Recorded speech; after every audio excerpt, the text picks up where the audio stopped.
Hello, everybody. Hey, welcome in. We made it. How's everybody doing today? We have tea here. We have a delicious tea. We're gonna take our first sip.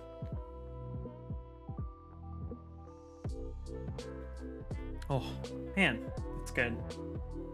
It's really good. Hope everybody's having a great weekend. I am halfway through a 4-day weekend. I took an extra day off, and man, it's so nice to, get 2 days into the weekend and know that you still have 2 days to go without work. Highly recommend if you get the opportunity. Today we went out to a restaurant for the first time since getting vaccinated, fully vaccinated. Got brunch. It was an amazing brunch. It's a place nearby. We were able to just walk to it. A weird experience, I gotta say. Like I was thrilled to have like a piping hot meal that we've been ordering in, through all of the pandemic and quarantine and stuff. And food cools down, So like going out and getting a hot meal that is fresh and is presented like exactly the way that it's supposed to be is awesome. But it's still, I don't know how to describe it. It's a weird feeling being back out in public and being around unmasked people again. And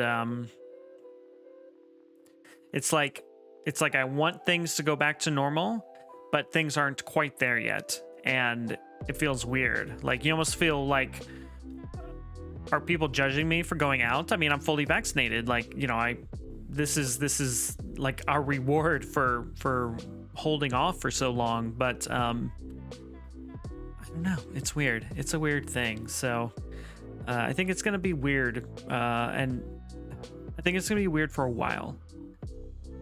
And I wouldn't be surprised if, everybody's hoping for things to get back to normal, but I wonder what normal is actually going to look like in 6 months, say, or a year from now. I don't think any of us really know, and it's going to be interesting to see. But anyway, I had a good breakfast this morning. I hope you all did as well, and hope your day is going well. It is gorgeous outside. We went for a nice walk this morning. Like I said, we walked to the restaurant that we went to, so it was nice to walk around, and it's perfect spring weather here. It's gonna get hot this week, and so Tuesday, I think we're gonna drive out to the coast, try to escape from some of the heat, and just chill out before I have to go back to work. So that's the plan. That is the plan. I do have some exciting news. So up until now, I've been streaming pretty consistently on Wednesday evenings, and then I try to fit in, at least one more stream per week. And what I have found is that it's a little too easy to keep putting off the streams that I try to quote unquote fit in. But if I have them scheduled, then that's what I'm doing, and there's no problem. So I really like streaming, but I just have a problem where if I don't like set things kind of in a schedule and actually make a plan to do something, I tend to put things off. It doesn't matter how much fun I'm having doing it. It's just my brain. So starting next week, we're gonna have a new schedule, and I'm gonna start streaming 3 days a week, and I'm really excited about it. I hope I don't burn out from it. It's gonna be a journey. We'll go through it together, but I'm excited. So starting next week, I will be streaming Sunday mornings at 8 a.m. Pacific, Tuesdays at 4 p.m. Pacific, and then Wednesdays at 7 p.m. Pacific. I'm hoping I can catch, all kinds of different people at those different times. They are somewhat arbitrary, but they also fit into some of our post-COVID plans that we have for ourselves here. And it actually makes things a little easier in terms of like planning meals and just figuring out what we're going to do. I'm sure there will be times where I have to skip a stream day, especially on weekends if we're like, I don't know, going somewhere, for some weekend trip or whatever. But generally speaking, that's the plan. Sundays, Tuesdays, and Wednesdays. And I did put it into the schedule that you can see on the Twitch profile page down below. This Tuesday, I'm going to be gone. So I just kind of figured we'll kind of start with the normal Wednesday schedule. And then after that, a week from today, basically, we'll start at Sunday, 8 a.m. and go from there. So yeah, what I think I'm gonna do is stream whatever single player game I'm playing. We'll do that twice a week, so Wednesdays and Sundays, and Tuesdays for now will be Final Fantasy 14. I really like streaming that game, and obviously really like playing it. So we'll get some variety throughout the week, and as always, we can change things up as we go. I'm not super beholden to those ideas specifically, so we'll see how it goes and adjust as needed, and hopefully you all are able to catch some streams, and hopefully we'll be able to hang out more often together, which is nice. I really like chatting with everybody here in stream and getting to know folks, and seeing what people are excited about, and getting hot tips for the games we're playing, because I'm not actually good at video games. So yeah, what else do we got? I am looking into making it so that all subs and donations, and basically all proceeds from this stream are donated to charity. I'm trying to figure out the right charity to choose, as well as the logistics of doing all that. I haven't even gotten a payout from Twitch yet. I haven't gotten enough revenue to do that, and that's fine. I'm not doing this for money, but I do want to have a goal to work towards for my stream, and instead of I just want to grow as a streamer and get rich doing it, like I don't want to do that.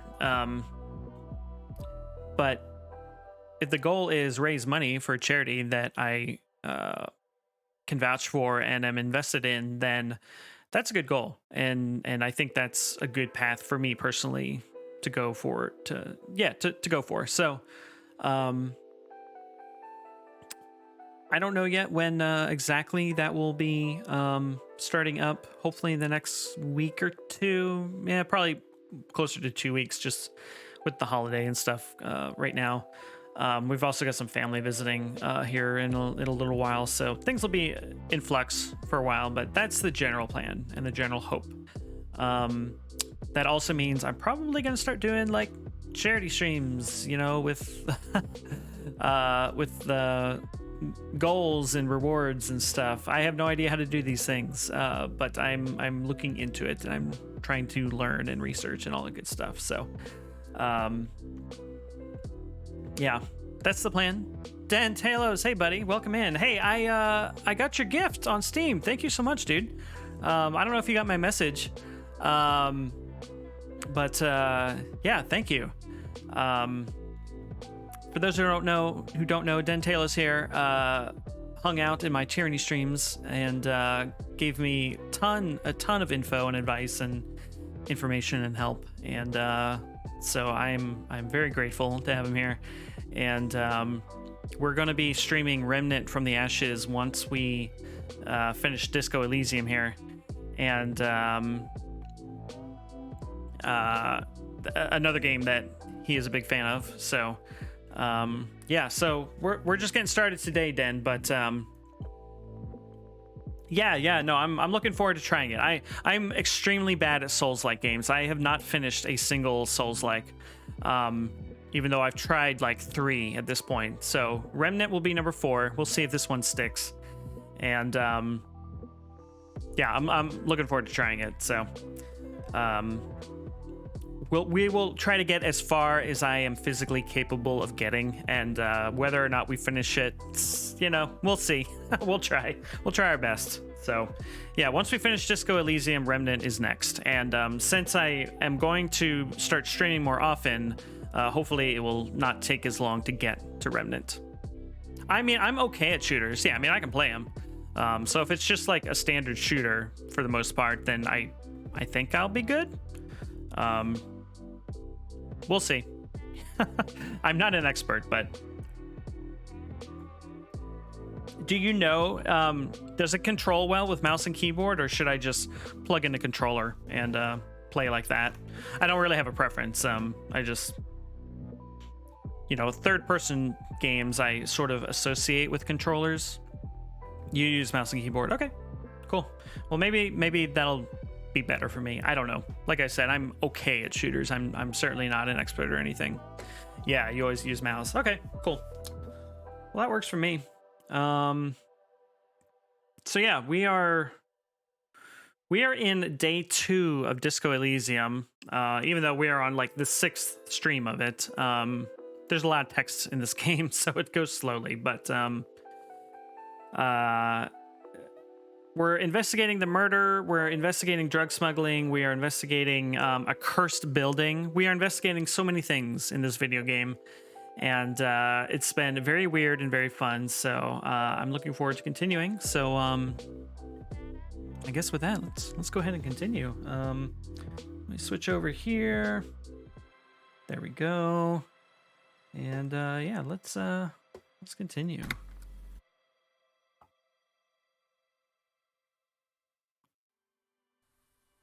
It's been very fun seeing the differences in this game compared to my last playthrough. This is my second playthrough in this game, and playing a completely different character is it just presents things completely differently, and it's quite good. I think you would like this, Dan, if you liked the lore and the different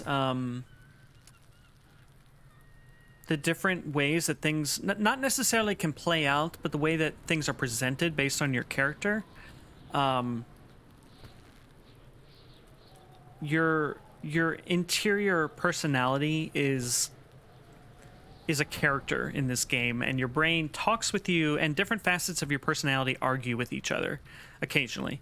It's very weird. It's very good. There is a ton of voice acting. I actually turned some of it off for stream purposes. You know, it's not a game where there are... what's the right way to put this? The game can end in several different ways. I mean, it's a Western RPG, you know, so that's kind of standard. But it isn't like whole swaths of the game are locked off from you depending on your choices. You know, it's more like the outcome of the game can change. So it's very good. It's definitely one of the best written games I've ever played, you know, and Tyranny is definitely up there, you know, as well.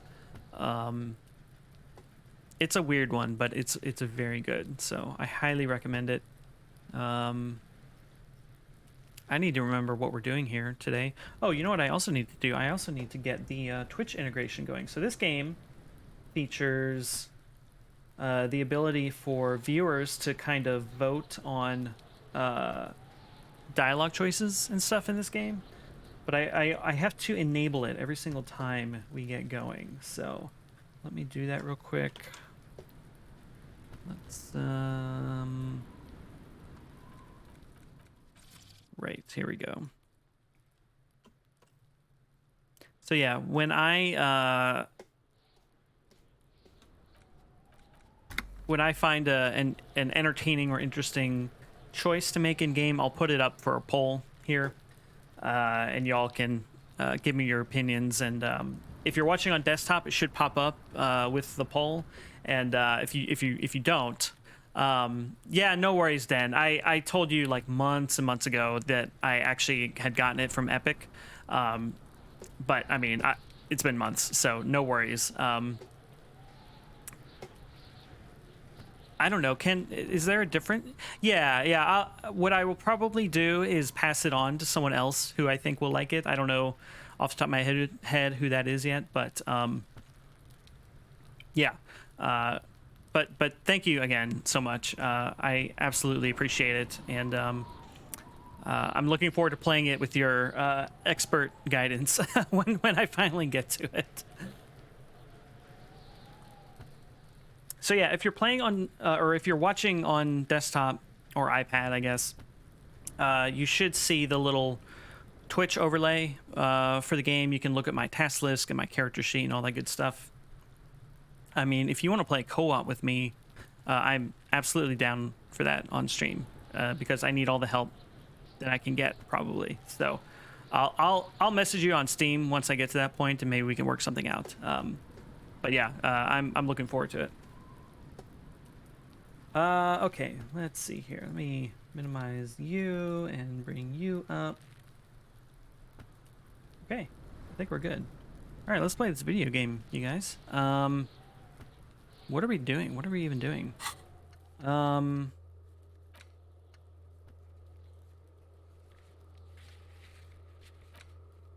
We have a lot of random tasks. We're still like going through. We're still going through tasks from the previous day.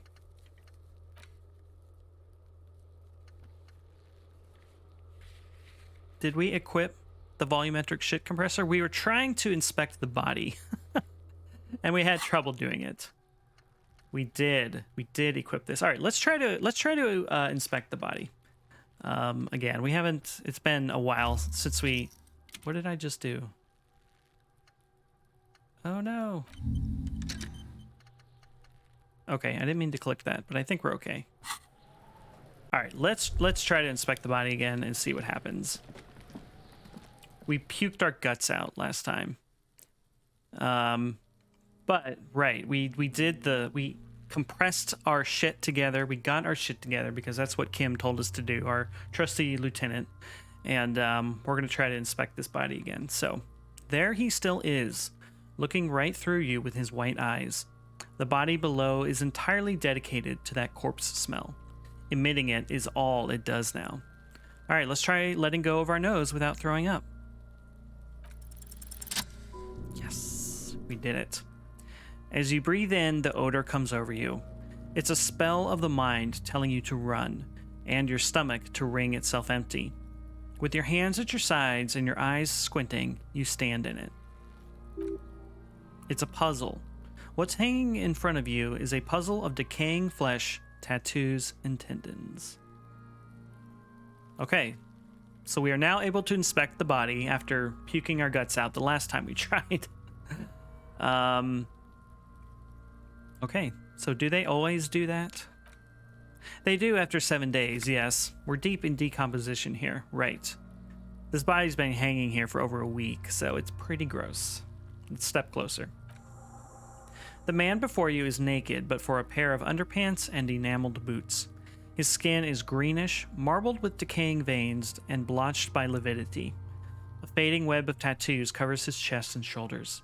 The cargo belt used to fasten him to the branch above appears industrial in strength.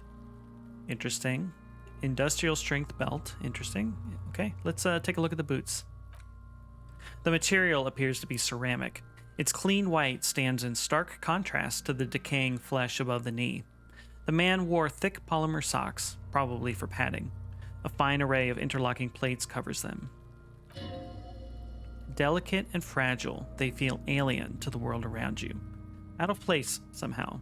So Inland Empire is a facet of our personality that is chiming in here with its take on what we're seeing. Logic is another facet of our personality that has an opinion here. These are clearly not boots, they're armor, possibly part of a larger set. All right, let's say that. Indeed, Kim says. With his notebook under his arm, the lieutenant crouches to inspect the soles. Technically speaking, these are sabatons, not boots. Oh, the lieutenant uses a Mnemotechnique A6. That's not just any notebook, it's a classic. I don't know what that means, but okay, forget about the notebook. Tell me about, actually, you know what? Let's thank our brain for telling us. Thanks, super useful to know, encyclopedia. It's all you, baby. What kind of armor is this? Kim says ceramic plate, zirconium dioxide most likely. This is where the make would be. Under the heel. Fairweather, he turns the boot slightly. Fairweather Model T 500 VE. I'm guessing that's vitreous enamel. This is advanced stuff. So what happened to the rest of it? He's got armor boots. Where's the rest of it? The locals probably scavenged it. It would be odd if he had more on after 7 days. Okay, so we have a task to locate the rest of the armor. We should keep a lookout for these pieces. The armor could yield information. He nods toward Kuno, who's eyeing you suspiciously. This is one thing he might actually know. Maybe there was no rest of the armor? No, I think he had something precious underneath his clothes. They had to remove the jeans and shirt we found to get to it. And this kind of armor is often worn under fabrics. I see, right, because we found some clothes that were the victims. So the armor he's wearing would have been underneath the clothes that we found.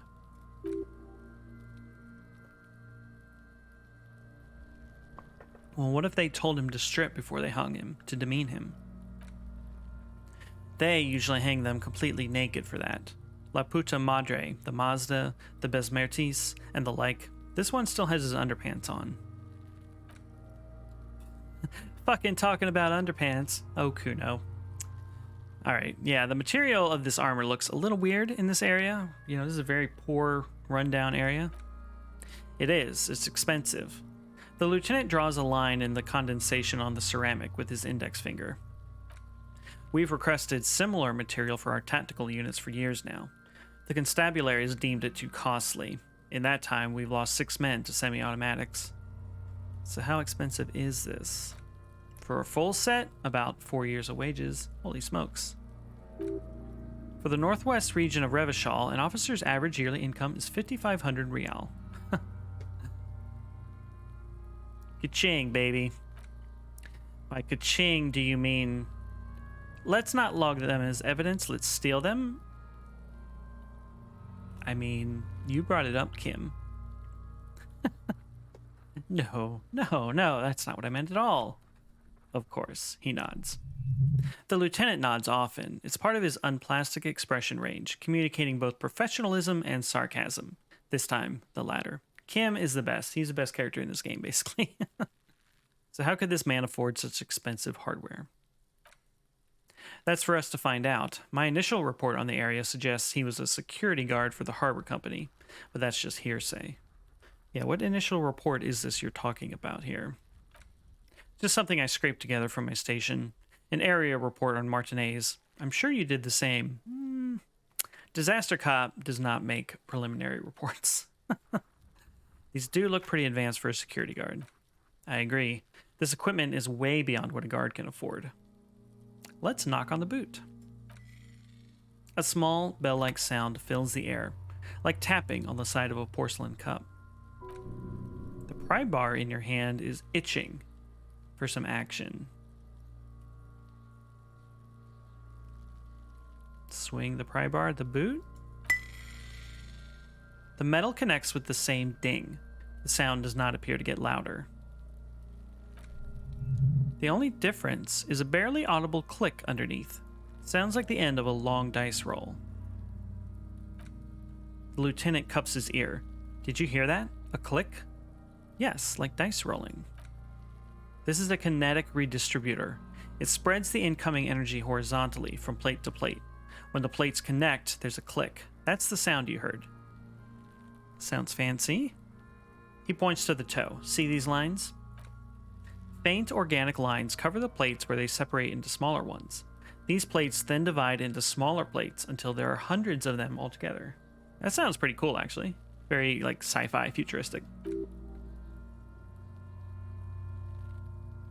Like whirls of floorboards. The design looks organic, influenced by highly resistant wood materials, like lignum vitae and ebony, perhaps. What does this remind me of? If trees were made of porcelain, this is what their cross-sections would look like. Interesting. Run your finger over the lines. The smooth, glossy surface fractures into ever more intricate interconnections, peaking on the right saboton where you notice the whorls are in the shape of a letter and number combination, E5010010000. Looks like there's a serial number. Good, can you read it to me?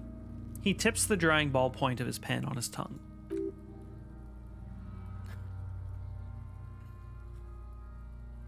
The drama part of our personality wants us to lie. I don't know why we would lie here, so we're not going to.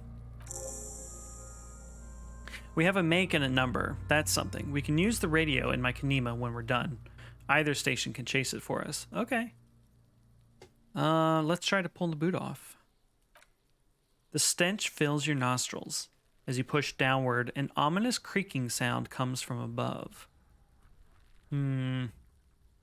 Stop. The lieutenant's voice is sharp. He looks at you with the boot under your arm. Pig's gonna pull his head off. Yeah. Okay. All right. Gross. Ugh. Brutal. Oh, this is a bad idea, isn't it? You're going to pull his head off. Yikes. I'm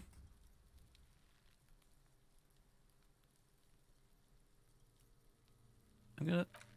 Yes, that's what I said. You'll compromise the coroner's case if you do, so please don't. All right. All right. Indeed, from this angle, it looks like the neck isn't going to take much more. Being dead for a week has all but liquefied his muscles. Ugh. What are you trying to achieve anyway? Why are you hanging on to that boot? I don't know, Kim. It's a video game. It gave me the option, so I clicked it.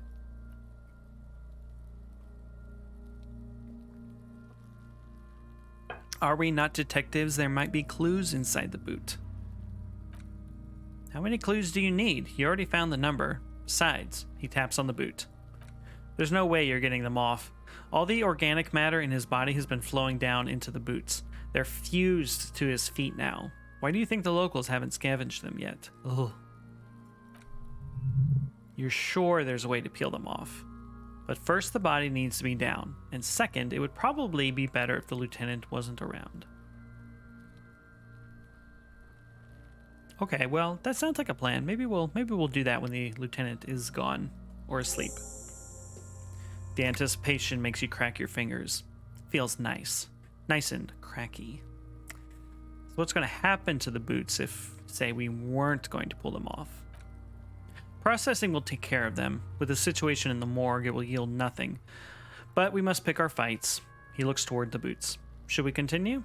Okay, let's back off.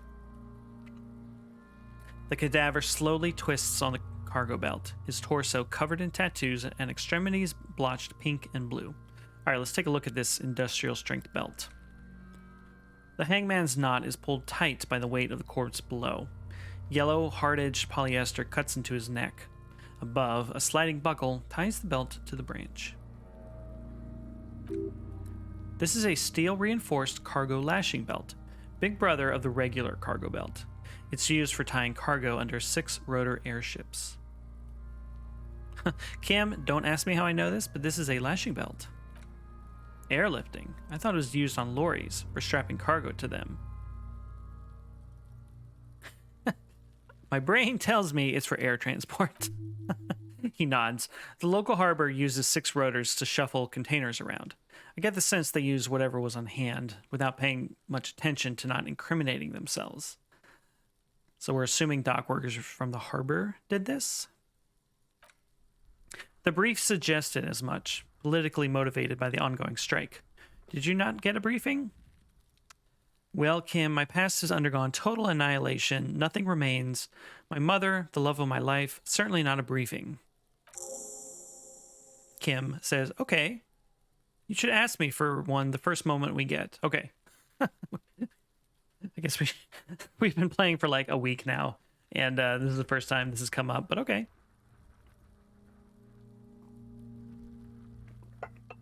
All right, they sure wanted him to stay up there. The rope is reinforced with steel wiring. I was afraid it would be. He rises to inspect the noose. Thin steel wiring, parallel strands. This makes getting him down more problematic than I had assumed. How did they even get him up there? The noose is one of those things that's easier to use one way around. He points to the buckle, tying the belt to the branch above. Did they climb up using the kid's ladder? That ladder can't carry a grown man. I didn't see any splintering either, did you? I think they lassoed the branch, then pulled on the belt to close the buckle. Okay. Could be. The shape of the branch supports the theory. Okay, let's take a look at his tattoos. An intricate web of blue lines stretches across the torso. From the right shoulder to the solar plexus, each time they intersect, a small white star is formed in their crossing. Hundreds of fading asterisks riddle his skin. Their concentration is highest around his heart. Yeah, is this like... I was going to say a bunch of stars. Is that like a star map? A map of the stars? He turns around to breathe before inspecting it closer. I do see some similarity to astronomical charts, Great Century Messinian, maybe. But this seems more particular, customized somehow. As if someone left out most of the night sky, filtering it through personal choice. The principle of this filter remains unknown to you. The thought dissipates and you feel as though you were only half right. Okay, well, I'm missing something here. So am I. A sudden ringing fills the air as the lieutenant pulls down the zipper of his orange jacket. He wears a wide leather belt around his waist and a gun holster under his arm. He takes a thin piece of milled aluminum from his coat pocket and pulls it open. Sounds like a sword is being unsheathed. A small lens appears, some sort of camera. Let's let the lieutenant work. Shit, Kuno, what the fuck is that? Okay, we didn't have to ask. We just had to let the annoying children ask for us. An instant color camera. He produces two metal-capped ampules and clicks them into place on the side of the apparatus. A thin slot shines there. I have only 2 ampules, so nobody move. I don't want to waste one. He points the camera at the corpse, peering into it. The lens needs adjusting. Then... a sound, a shrill flash, followed by the breaking of a small ampule of glass. You see streams of color pour onto the thick, glossy piece of paper rolling out. This is a bizarrely beautiful image. Like these colors. What a unique aesthetic this game has. Like, it's just wild. In case we need it, the lieutenant says and shakes the paper, letting it dry in the cold wind. On it, a color-perfect copy of the dead man's tattooed chest. Cool machine. Yes, he slides the camera closed and tucks it away on his belt. It is pretty cool, isn't it? Yeah, that's what I said, Kim. There's only 1 ampule left. Use it wisely. Okay. What do we need this photo for? You think the aesthetic is growing on you? Yeah, I kind of liked it from the start, just due to the uniqueness of it compared to a lot of games. But I think that uniqueness can be off-putting as well to some folks. So, right, what do we need this photo for? You didn't care for it. Yeah, right. I totally get that. But yeah, there's something about it. I really like it. So this photo contains insight to the victim's person. By his build, I'd say this was a man of physical violence. The story he wanted his body to tell was important to him. It is his letter to us. Someone should decipher it. We'll need to show it around. Okay. We can ask for the photo or not. I don't know. Let's let Kim hold on to it. He's the responsible one here. Oh, or he's going to give it to us anyway. Here, a souvenir. He hands you the piece of rolled up photo paper. It's no larger than a pack of cigarettes. Don't lose it. Okay, he's trusting us. The glassy-eyed corpse looks by, his mouth mute and his skin as colorful as the chemical rainbow on the photo paper. teeming with opportunistic organisms. All right, let's look him in the eye. His eyes are milky white and blind to the world, protruding comically from their sockets. There is no one home, just subaquatic terrors there. Evocative. Dark brown hair grows on his head. His face is ready to explode from the organic processes inside. The death's head grin has passed. What remains is an unrecognizable mess. We can ask the corpse, tell me, who are you, dead man? Let's try it. We succeeded. Holy crap. Okay. The hangman has responded. I'm gone. Where have you gone, hanged man? Into the wild pale yonder. Where is that? In the past. Way out west. So I can see you're gone, but who are you? I'm a joke. Look at me. I mean, there's nothing funny about you, dude. You're dead. There's nothing funny about jokes either. Okay. Who were you when you were alive, dead man? A killer. A motherfucker and a killer. What is happening? Why is this happening? What do you mean? I'm talking to you. It's the power of your black, frothy liquid starts bubbling on his lips. Imagination. Okay, we're making this up completely then. Go ahead, ask me more questions. You fucking love questions. Why do I love questions so much? Because you're a copperoony. Look at all of them go. Do you want more questions? Yes, give me a comical amount of questions, please. Coming right up, Copperoony Rooney. This is getting upbeat now. Oh man, okay. Is my name Rooney? I mean, we know our name is Harry. We discovered this eventually. Fuck no, you're no Rooney. Rooney is obviously not who I am. We are a Harry. We know our initials are HBD, but that's all we know. Right, okay. Between you and me, your name is probably Harry. I have been getting a lot of Harry lately. You might be onto something there.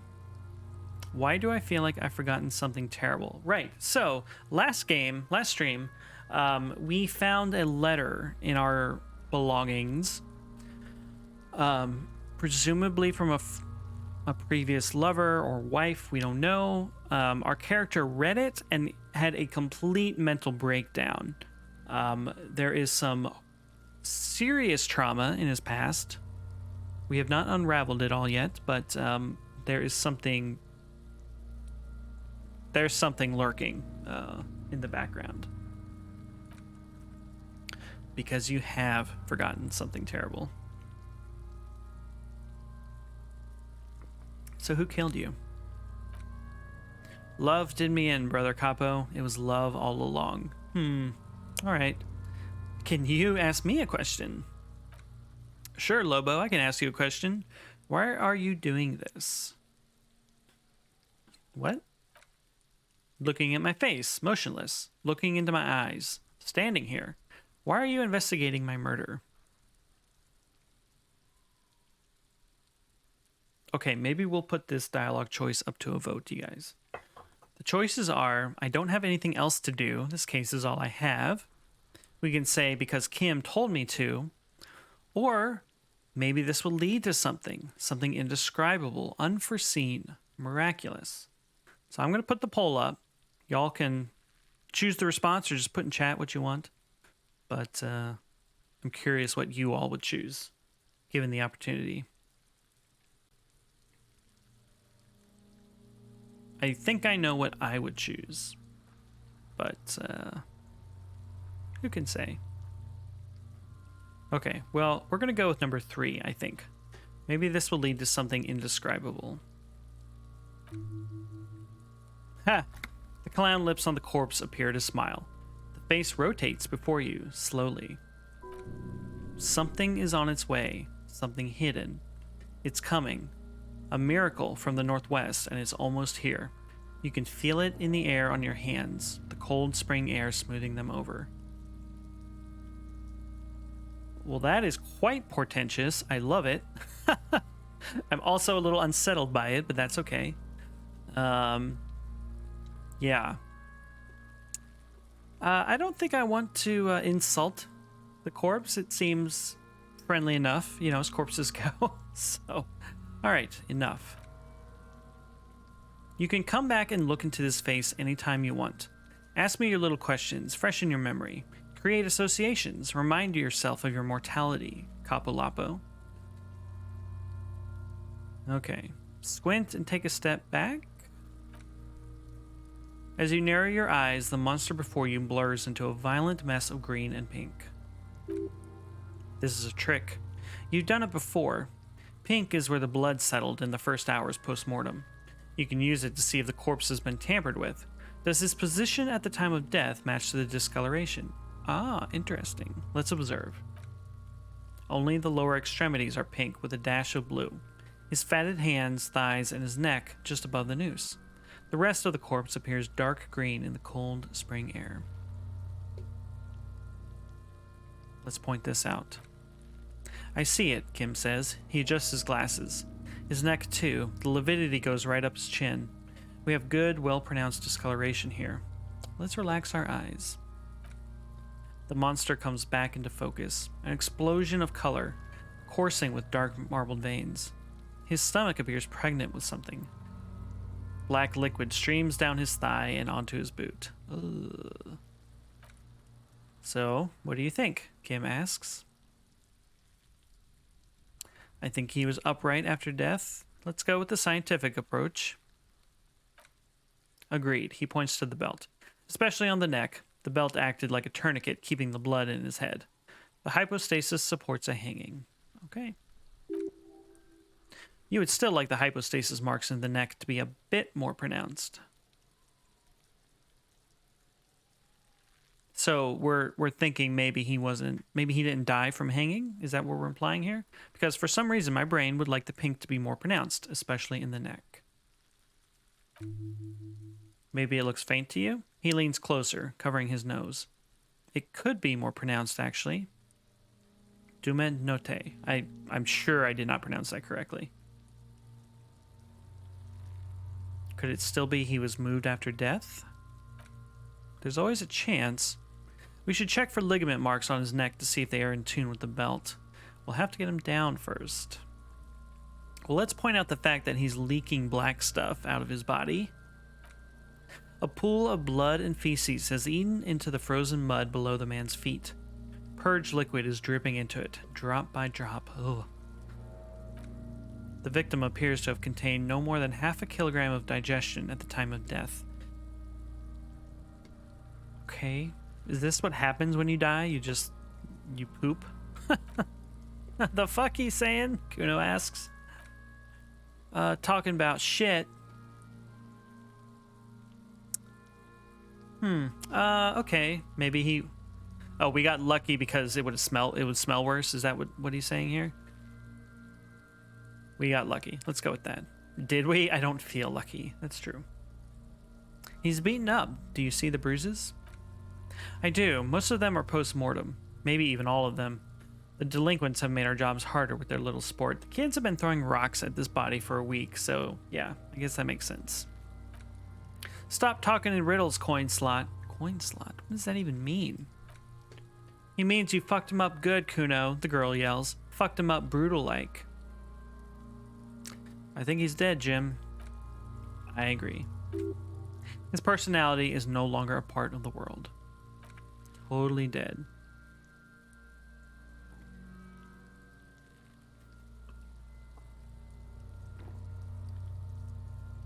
We have several choices of responses, and I'm gonna go with the first one. The world no longer stores his personality in its composition. There was a time for that, and it ended 7 days ago. He nods in agreement with this advanced piece of conceptualization. Having mulled it over, the lieutenant says, "That sounds about right, yes." Let's catch our breath from the stink of this body. Oh, but there is no breath to catch, only the cadaver filling the air in your nostrils. He slowly rotates before you, decomposing. So how do we get him down? Are you sure we finished the preliminary examination? We might miss some of these things once he's down. I mean, I think we got everything. Yeah, We got everything. Okay. Yes, let's get him down from there. Hey, we leveled up. Sweet. Kim says, the steel reinforced belt presents a unique challenge. I brought chain cutters, but I don't see a good angle of approach to the belt.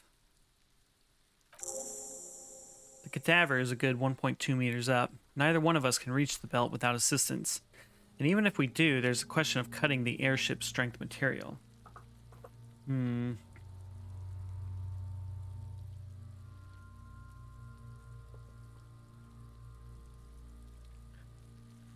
someone else do it? Someone else? You mean like the police? Oh, right, we're the cops. We're the police.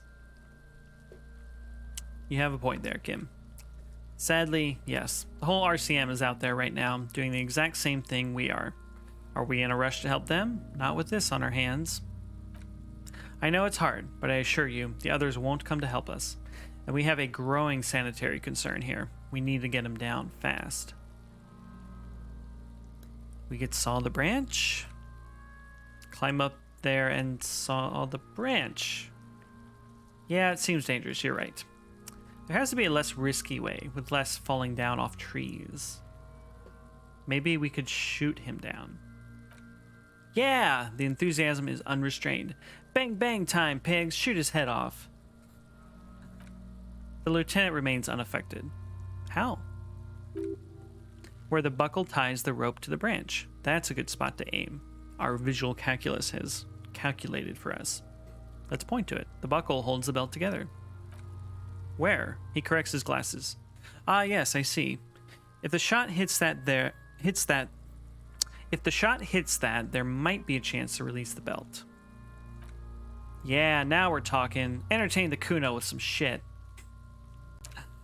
They'll miss. The pigs will miss, Kuno. Let's encourage this. Take the shot, Lieutenant. What's the worst thing that could happen? He's gonna tell us the worst thing that could happen. I'll blow his head off. I mean, it's way higher than his head. I feel like that would not be too much of a concern. Take it. Take the shot. Yeah, take the shot. Kuno wants some of that shit. Silence. With his elbows sharp, the lieutenant unzips his jacket and produces a lightweight firearm. He drops a paper cartridge in the barrel, separates the scouring stick, and gives the cartridge 5 tucks, securing it in place. That's a Cagel A990 Armistice, mass-produced muzzleloader. Aesthetic, frugal, one of the most common firearms in the world. A musket loader, or a muzzle loader. That's an interesting firearm, I gotta say. Okay. He then steps back and assumes the phallus position, taking aim. The corner of his eye twitches. His finger is on the trigger.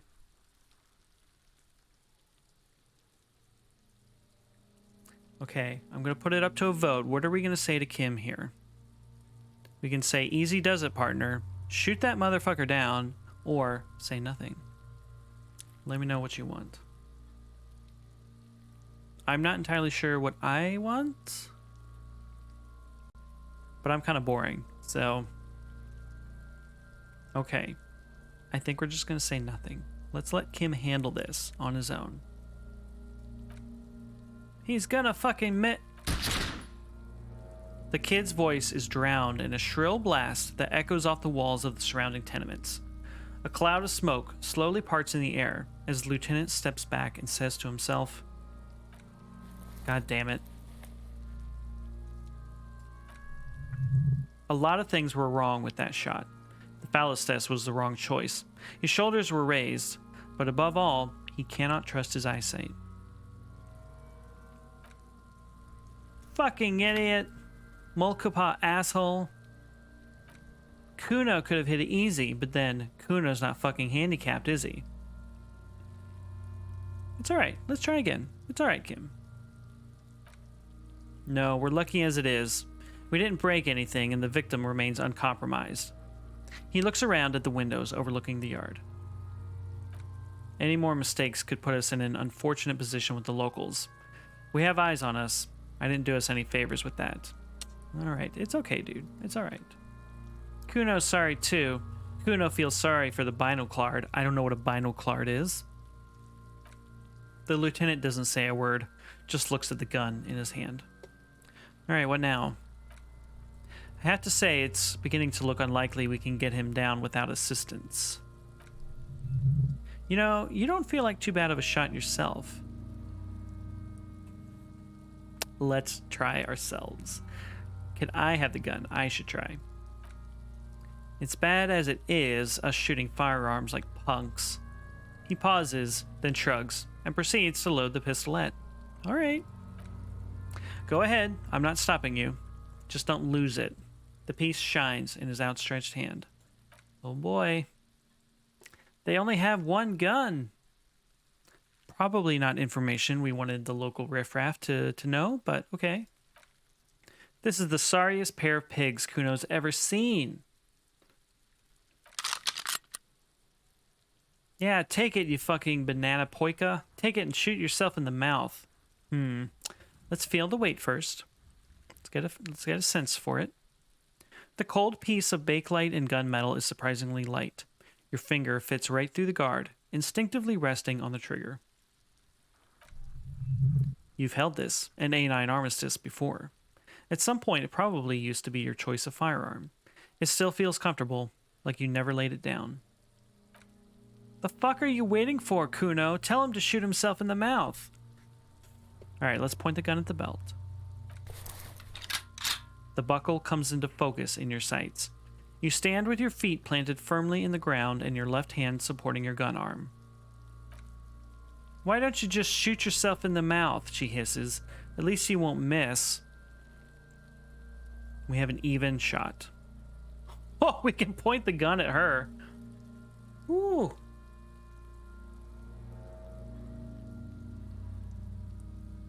Let's say shut up.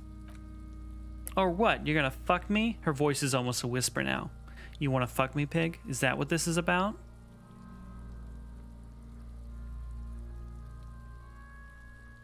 Let's close the left eye. Your field of view narrows. The branch slowly moves, becoming entirely two-dimensional. The metal buckle glimmers, slick with the falling rain. The corpse slowly rotates. The slow movement of the branch in the wind and your shoulders directing the gun sync up, dancing hypnotically. Look, he's crying. You gonna cry now? We have a slightly better chance of making the shot. Let's do it. I kind of want to point the gun at the girl because she's annoying as hell, but I don't want to. I don't want to. All right, let's try it.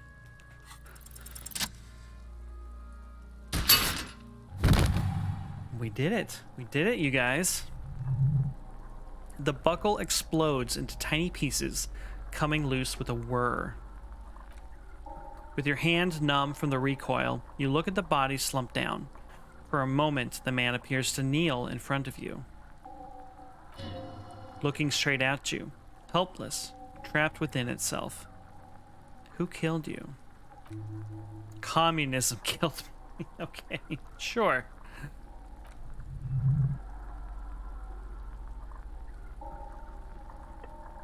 It takes a millisecond for the association to flash within your cortex.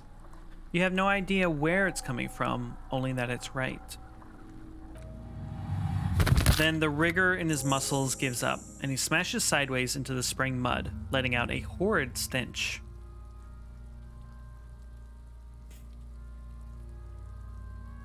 We've earned 2 levels from this little sojourn today.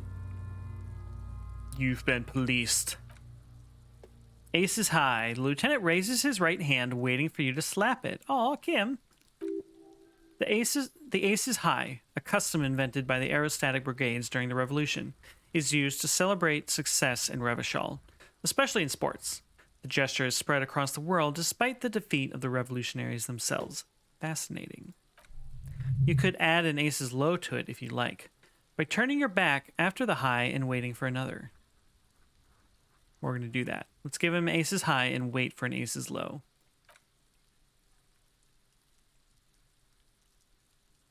The high arrives with a sharp slap. As you turn around, there is a moment of doubt.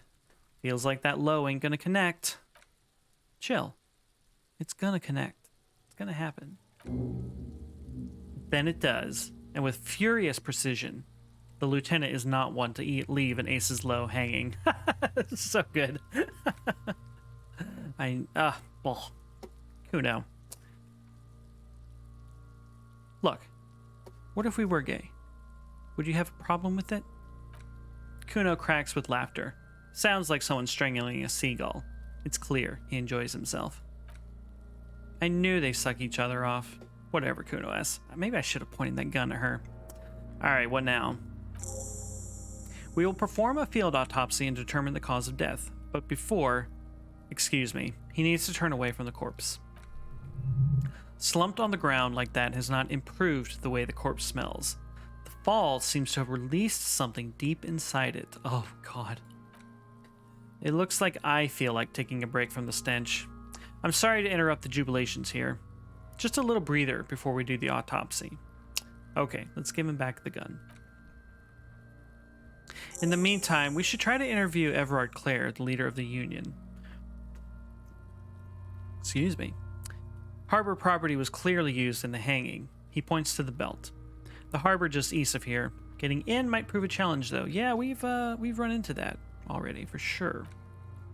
I would also suggest we interview Joyce, the Wild Pines representative. Well, we've already done that, so good for us. One down, one to go. Is this the famous list of initial interviews? Yes, and those were the interviewees. Let's go. Oh yeah, good job everybody. All right, so we've got 2 level ups.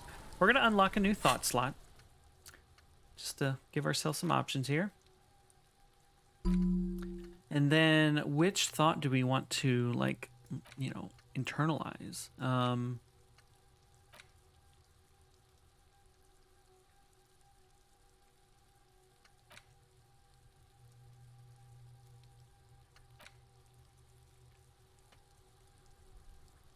I don't know. I mean, the finger pistols is still hilarious to me.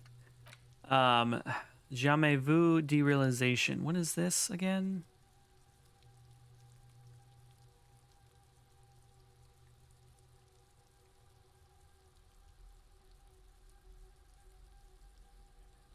This is extremely random. I don't remember what it's from. Ace is low. We just unlocked.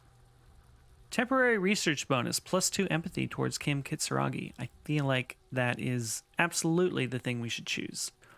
The Insulindian Civil War was not the first war to see the use of hybrid airships on both sides, but it was the coolest. For an entire decade, folded multi-rotor fighters got into dogfights above Revachol, Ozon, Semenine, and the Arcade Islands, spitting death at one another. They flew over sandy beaches and shot each other out of the azure sky, crashing into city blocks and setting island forests ablaze. The Ace is Low was a custom among revolutionary brigades, performed after multiple kills. Lieutenant Kitsuragi seems fond of it. Why? Okay, we absolutely are going to internalize this thought.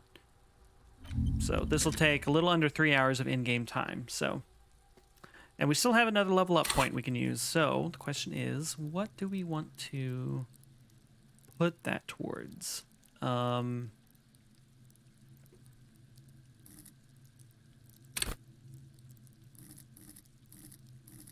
We're mostly focused on motorics, and intellect. Our conceptualization is super high. Understand creativity, see art in the world, because we're a thinker. That's like our thing in this game. Visual calculus is a lot of fun, though. I really like it whenever that skill comes into play. I don't know. I feel like there's too many skills to, like, get hung up on, really, so...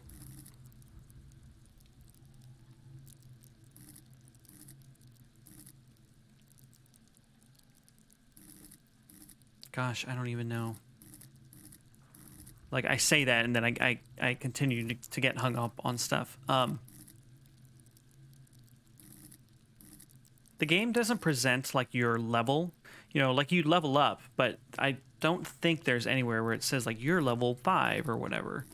Doesn't really seem important, I guess. At least as far as the game is concerned, in presenting it to you, or not in this case.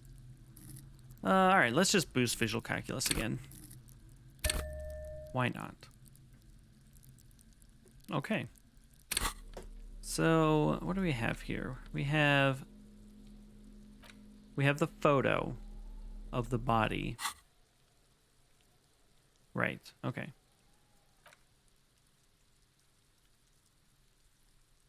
Okay. We can ask the photo who you are again. Gone. Okay. Yep. What's the meaning of this tattoo? For you to discover. You've gotten as far as you will without assistance. Okay. Fair enough. Someone who knows about history could tell you. Okay. Let's put the photo away. And we have a racist mug for some reason. I don't know what we're supposed to do with it, but okay. We have so many new tasks now. We have to interview the union boss, perform a field autopsy later, figure out the tattoos. Oh, right. We need to ask him to tell us about the case. We can remove the hangman's boots, run the number on the victim's armor, find the rest of the armor. Man, we have so many things to do. So many things to do. We're still looking for our gun and our badge. We're still trying to figure out who reported the crime. Oh, we can ask him about the pissing competition between our precinct and his. All right, well, let's do that and ask him about the case. So that'll be 2 tasks off our list. So we love checking things off lists here, so that sounds good to me. Let's quick save. Let's take another drink of tea.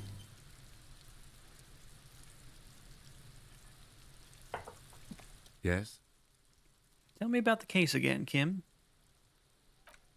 What do you want to know? Now that we've inspected the scene, I want to know more about this pissing competition you mentioned. What's there to say? It's just stupidity. Well, what kind of stupidity? The cop kind. Our precincts can't decide if Martinez is part of Jamrock or the industrial Hummer. Yours or mine, as if we somehow own parts of the city. Typical street gang mentality. So we've left the union make a mockery of law enforcement here. And now it's come to its natural conclusion. So he's saying that since we're in this jurisdictional quagmire, basically, the union has just taken care of this town because the cops aren't. So this is a struggle over who runs Martinez. Well, sort of. It's less a matter of who gets to police Martinez than who has to. It's an orphan district, in other words. I think the dispatch desk just told both our stations about the hanging. There was quite the brouhaha at the 57th, I can tell you that. Time to settle it, they said. Cop off. But he leans in. I assure you, I am not their finest or toughest with 102 cases solved. What I am is least interested in a pissing competition. So he volunteered to represent the 57th, but not out of competitiveness. On the contrary. Somewhere in your mind hangs a dark green blackboard. There are 2 columns. One says cases solved, the other confirmed kills.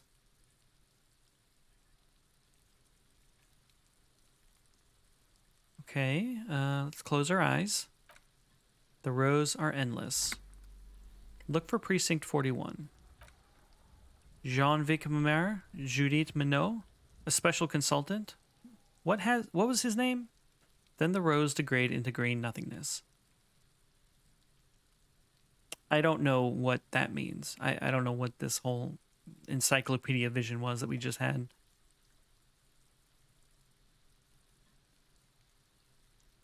So you volunteered to spoil it. Yes, I'm an unrepentant spoil sport.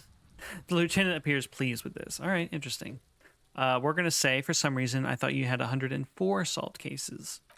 Well, technically, the lieutenant says, somewhat sheepishly, the official record keeper has been known to double count murder-suicides. That's weird. That is weird. a common accounting gimmick used to inflate precinct stats. So you're still a good cop, right? I'm good enough for this case. I'm not here to compete. I came because I had to. My fellow officers, the sergeants in particular, would have made this scene into a circus. So what's special about Martinez? Martinez? Nothing. It's just a puddle at the end of some drain pipe. No one cares about this place. They care about sports. Most of our colleagues don't even know how to get here. North of the interchange doesn't exist. I feel like I just inhaled tea, I guess? I don't know. That was uncomfortable. What does this say about me? That I was sent by my station? He raises an eyebrow, thinking it best to let you make the next move. Conceptualization says it's all part of the master plan, you see.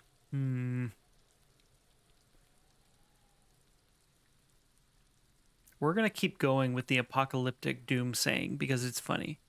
I must be an augury, an apocalyptic omen sent by my people. Can you guess my message? No. There will be bloodletting of unimaginable proportions. Unimaginable. Oh no, it's very imaginable, Kim says. We failed to place responsibility for the hanging. The harbor company sees the situation is out of control, so they bring in private military, maybe a gunship. The Union responds in strength. Automatic fire. Local law enforcement solving one little homicide decides nothing. Not solving it can have real and calculable effects. Things can always get worse. Matter of fact, Augury, we should move. Okay. Yes, it's a wholly pointless matter. Forget I ever mentioned it. Interesting. We can ask again, why did the 41st send me? And if we fail this dice roll, we can try again later. Or we can get it right now. Look at you. It's because you're a failure. They sent you to slight Precinct 57. No, that can't be right. Just think about it for a second. You're a raging alcoholic who showed up 3 days late wearing piss-stained disco garb. You weren't sent here to win. Yikes. Kim, what if my precinct sent me on this case because I'm a fuck-up? Like, as a joke? I've considered it. His voice is somber. So it's true.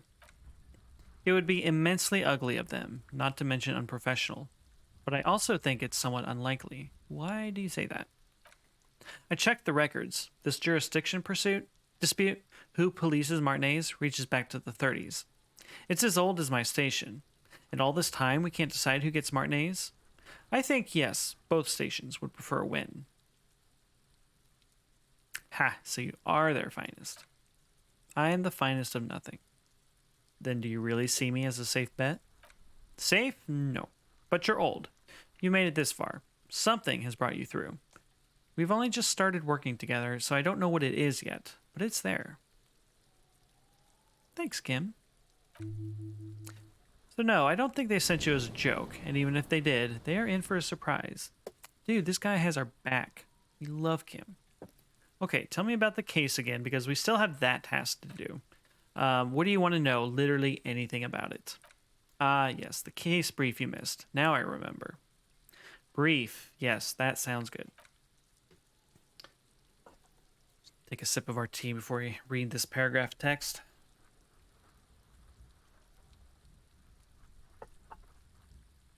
All right. 3 days ago, the RCM Emergencies Desk received a report about a security guard who was found hanged in Martinez. An anonymous caller said there was a dead body behind the Whirling in Rags hostel cafeteria. The cadaver had been there for 4 days. No one had come to investigate. During that time, the victim had been stripped of his belongings. The caller did not identify him, but used the word lynching. There is an ongoing labor dispute between the local dock workers and the logistics company Wild Pines. I was told we should approach the death as part of this dispute. Does the briefing say who the victim was? A security guard or worker of some sort hired by Wild Pines. This was just hearsay from Martinez, of course. We need to find out the truth. So why didn't we know anything about the caller? They didn't identify themselves in any way. The tone was muffled using a device of some sort. The desk could identify neither the caller's age nor sex. Well, why would they hide themselves? That seems suspicious. There's a strong prejudice against involving the RCM in what's seen as union matters. The dock workers union is the de facto police in Martinez. Now, it appears they've started executing too. We cannot allow that. Okay. That makes sense.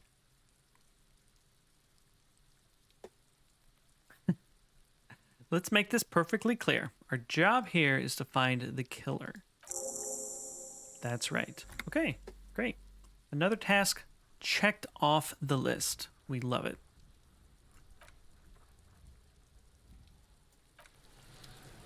Cool. Let's save. The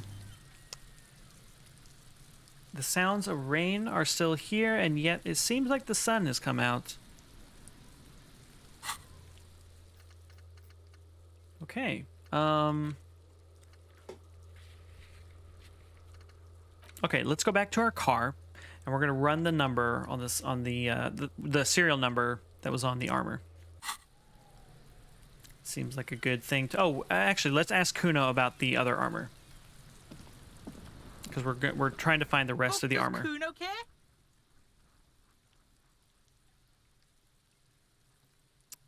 Okay, I have. Well, okay. I want to discuss the body again. Where's the rest of his armor? Kuno doesn't give a shit about the armor. Okay, how come? Kuno's fuck gimp's got one big thing wrong with him. He's a fucking mutant. What does that sentence even mean? Kuno's fuck gimp's got one big thing wrong with him. He's a fucking mutant. Okay. We're just gonna go over. We're gonna ignore that sentence. A mutant? Look at him. He points to the body. Fucking growth hormone shit. He's a giant. The armor's too big for any man. He drills his temples with his fingers in some strange, aggressive gesture. Kuno doesn't give a shit about that freak armor. Kuno threw that shit away. What do you mean you threw it away? Kuno tried to get the helmet on. It was too big. He performs a kickoff on the imaginary helmet. Kuno kicked that shit in the sea, rugby style. That shit means nothing to Kuno. Kuno, buddy, what are you doing? You threw it in the sea? Yeah, that shit means nothing to Kuno, he repeats. Kuno doesn't give a shit about material shit. Kuno's a fucking monk. Monk. You want to fuck on someone about that armor? Go fuck the mustached union fuck, the jolly troubadour shit at the gates. Yeah, who do you mean, troubadour? Yeah, cock and boots. You know that jolly union cow fucker? Came around talking about cows or some shit. Came around pretending like he cares about cows. I don't know what any of this means. I don't know what any of those sentences mean.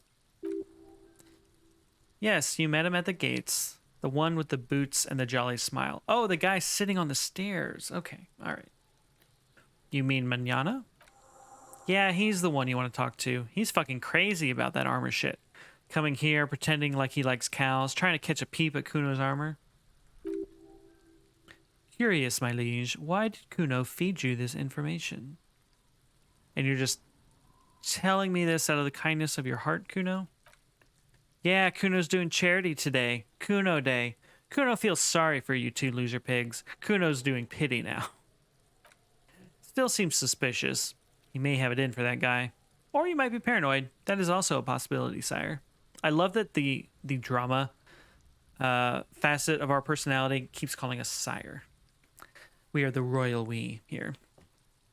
There are contusions all over his body. Did you do that? I don't think Kuno knows what the word contusions means. Fuck are you talking about? What is this contusion shit? He grabs his head like it's suddenly hurting. Yeah. He says you're stupid, Kuno. They want to make you stupid again. I hate words too. All right. A contusion is a bruise. I'm talking about the marks your stones left on the corpse. Oh, did Kuno make your shit sniffing harder? Obstruction of shit sniffing? He lets go of his head, suddenly feeling better. This is Kuno's kingdom. Kuno fucking rules here. You hear the lieutenant hum. Okay. Let's talk about something else. Talk about your shack again? Okay, nothing new here. Let's try to figure out what's going on with this kid. Failure. Okay. He's been on your crime scene, bossing you around. Oops. And he's been here for some time, too. This is where he hangs out. You have to get more out of him. He could be useful.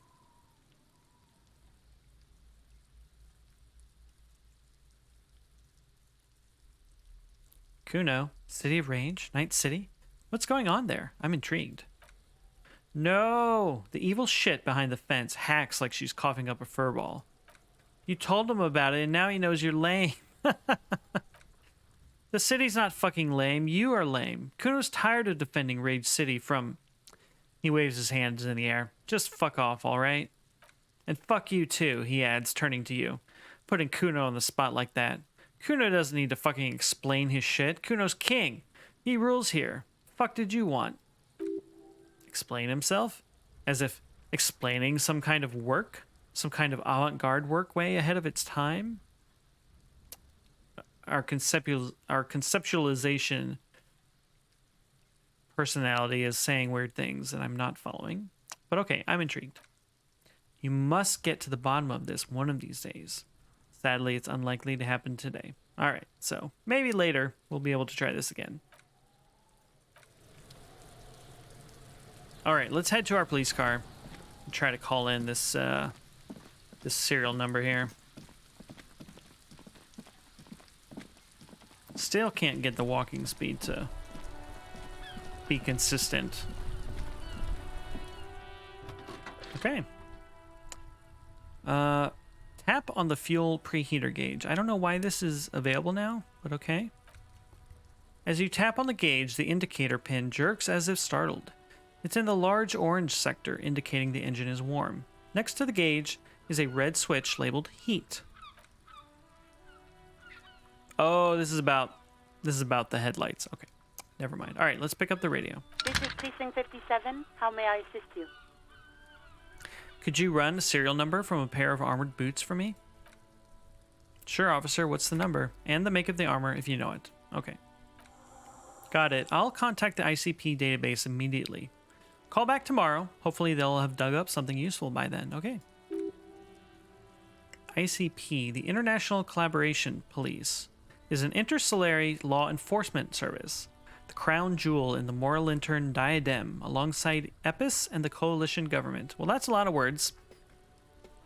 Right. Okay. I think we're done.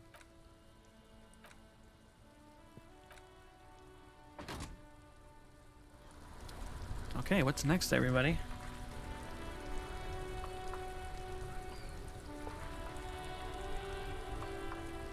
We could push on with the main story, or we could investigate a cursed building.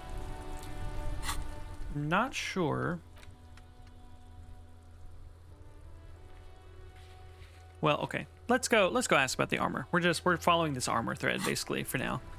So yeah.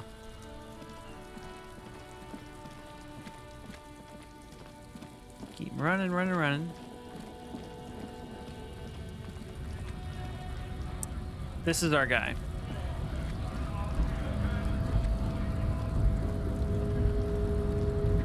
Hola, Wandering Man. How can I help you? Kuno told me you were supposed to know about the armor. Heh, he smiles. The little boy did good on his promise. His promise? It's getting me into trouble, to sick the pigs on me. Pardon the choice of words, not mine. What happened? I was asked to look into that armor situation. Official Union probe, you know. Track it down, see who took it. Did you? At first I thought, why not? Maybe the pieces can feed the strike. Buy us a few more days under the sun, you know? So I went to this boy.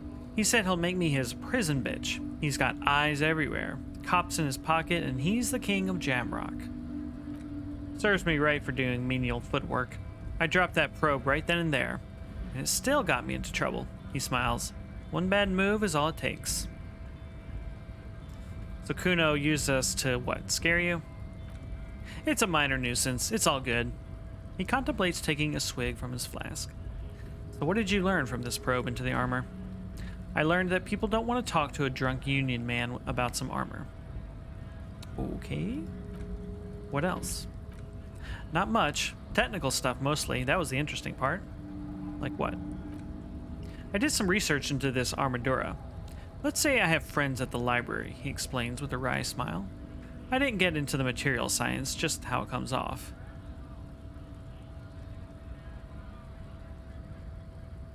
Okay, did not quite follow that, but sure. How does it come off? Oh, how it comes off, like how you remove it. Okay, that's what he's talking about. Okay, so how does it come off? In parts, 4 in total.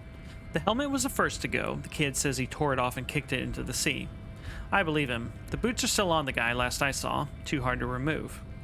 So, as I count, there are 2 parts missing, the gauntlets and the cuirass. This is where I left off. Too much hassle, more like a job for some militia. Helmet, cuirass, gauntlets, boots. What about the leggings? Oh, they're just gone. They don't exist anymore if they ever did at all. He gives you a jolly shrug. Forget about them. I did. How does he know that? How does he know? Okay, well, I'm gonna find all of it. This is my goal in life, apparently. All of it? The lieutenant raises his brow. There are junior officers out there eager to prove themselves. I would leave some for them, but okay, let's find all of it.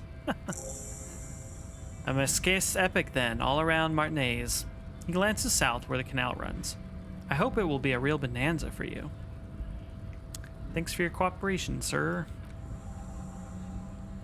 If you see that kid, thank him from Call Me Manana. Thank him for showing me the way. Okay. Good to know. So, new quest. Find all the armor pieces. This might take a while. Like a long while, it says. Cool. Good to know.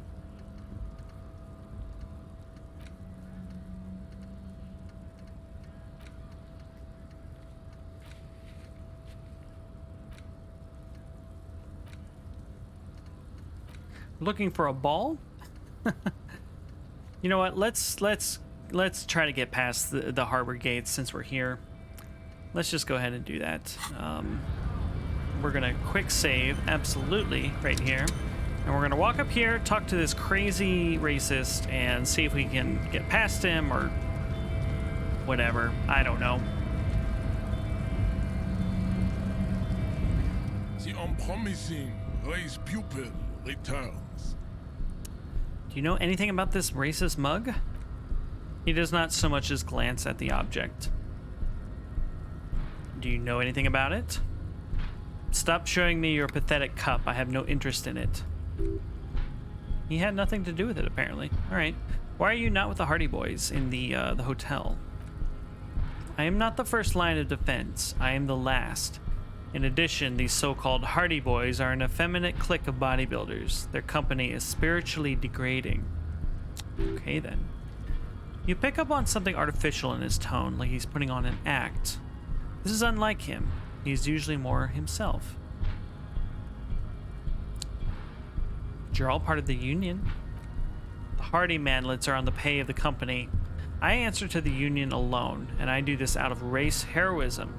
Finance is an alien concept to the Seminese. Now leave me be. I must luxuriate in the company of my women. There's more to it. What do you have against them? Fine. They have recently fallen under the influence of a possibly sexually perverted female vagrant and a narcotics peddler. It's shameful. Does he know something about the drug smuggling we're also investigating? Interesting, the lieutenant says. All right.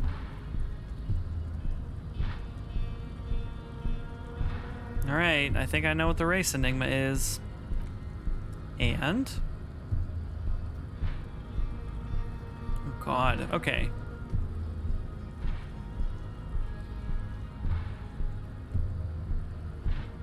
It's shit. Let me into the fucking harbor.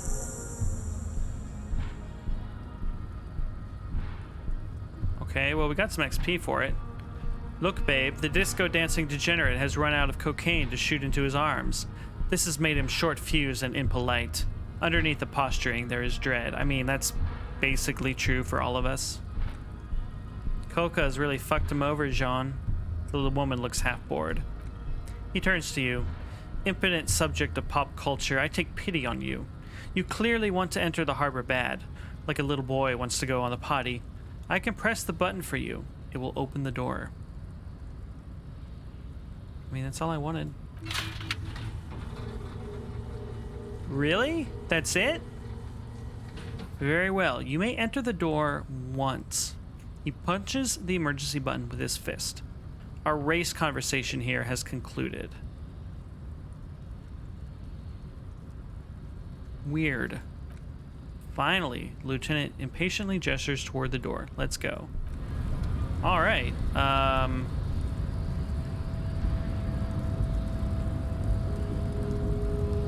So are we going down? Is that where we're going? Or are we going... Oh, we're going in here. Okay.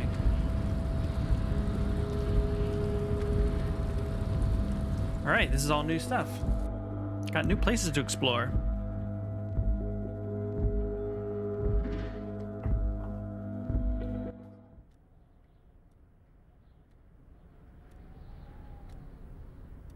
Want to see how long we've been going?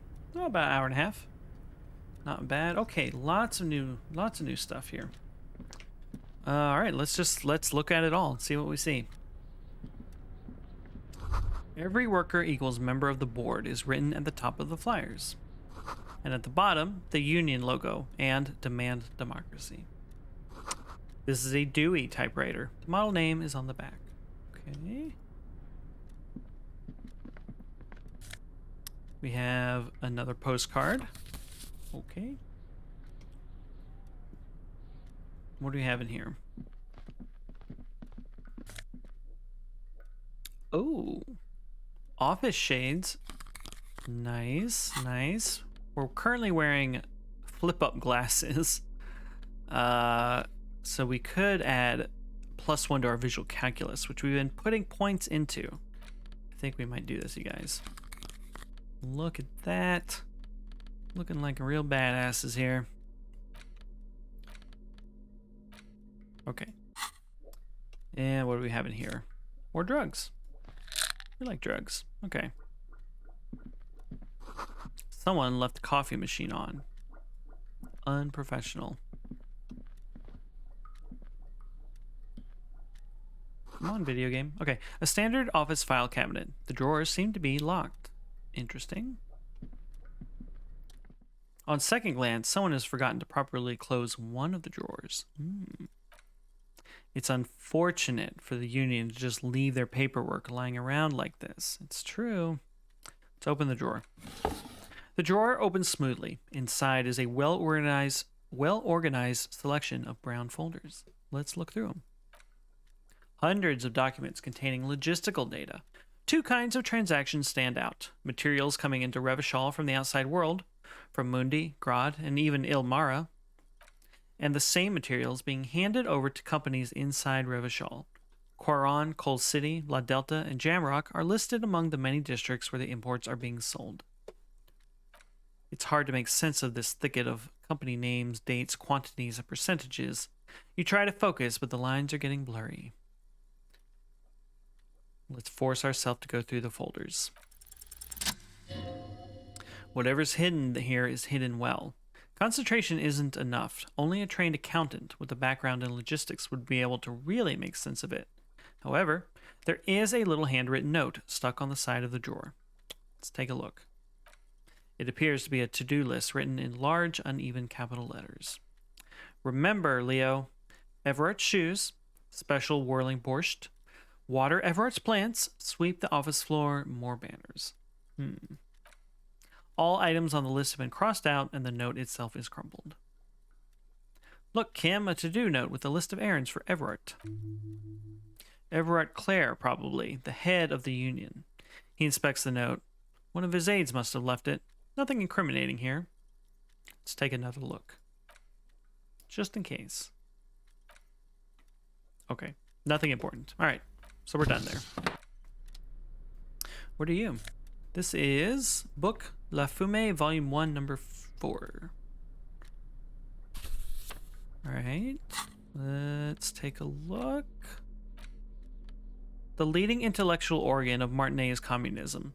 offers a radical Mazovian perspective on a range of contemporary issues. The cover features a stylized portrait of the late King Frissel, with a pair of white antlers growing out of his head. The front of this quarterly journal features a large satirical portrait of the late King Frissel. From the sides of his head, a pair of white antlers spread to the corners of the page. Why Frissel? Because Frissel was incompetent, foolish, and cruel. In short, the embodiment of everything the communards wished to overthrow. It's satire, you see. All right. Let's see what catches our eye. To your disappointment, there aren't any full-color pictures to direct your attention. Just column after column of closely set text, interrupted occasionally by little doodles in black and white. So this is like the communist New Yorker, basically. After riffling the pages with your thumb several times, you return to the table of contents. The magazine is divided into several sections: international developments, Kunst und Kultur, and local concerns. Just inside the cover, there's also an editor's note.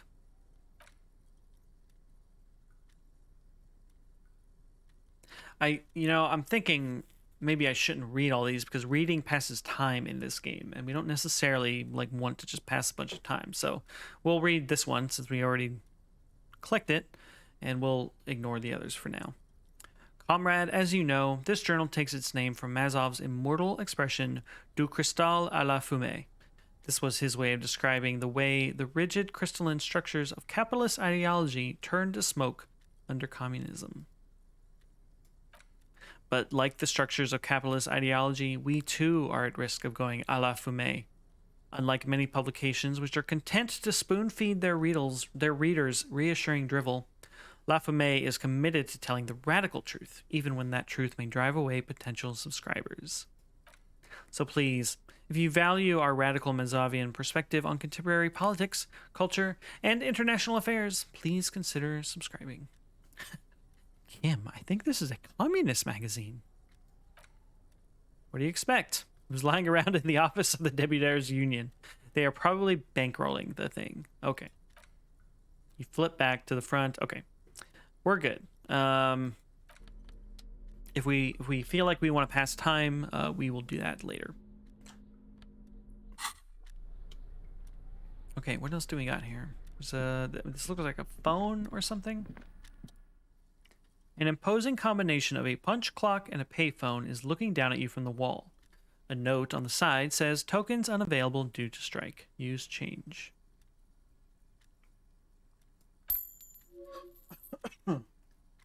Excuse me. The machine swallows your coin and seems to be waiting for your next move. Let your muscle memory dial a random number. Wow, we failed the check. It's unclear whether you actually have muscle memory. Right now, your finger is just drawing vaguely occult patterns in the air. Useful patterns? Undoubtedly, no. Okay, well, maybe we'll try again later. All right, what are you? The radio is emitting strange buzzing sounds. A giant ass print on the pillow and a pattern of coffee rings on the armrest. Delightful. Okay, looks like we can go upstairs.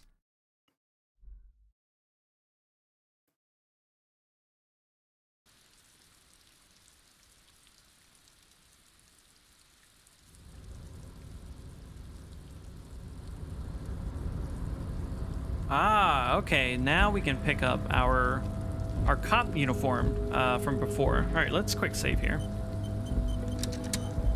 We tried jumping down earlier and we were unable to. The tarpaulin cloak is still hanging on the railing. The white rectangle of the Revachol Citizens Militia is clearly visible on its back. As your fingers touch the tarpaulin, it almost feels like the cloak wants to deliver a message of comfort through your fingertips. Okay. So, this gives us +1 esprit de corps and +1 to shivers. Not really the character that we have, you know? I don't know. I mean, it probably looks... Okay, I was gonna say it probably looks cool. It does not look cool. It does not look cool. So, we'll go back to our current outfit. Okay, cool. Let's inspect stuff. Let's walk around. Let's see what there is to see up here. Collecting rainwater. All right, fair enough. What are you? Anything? I guess not. What is all this? Numerous empty bottles of Commodore Red and potent Pilsner. At least 3 packs worth of cigarette butts. Okay.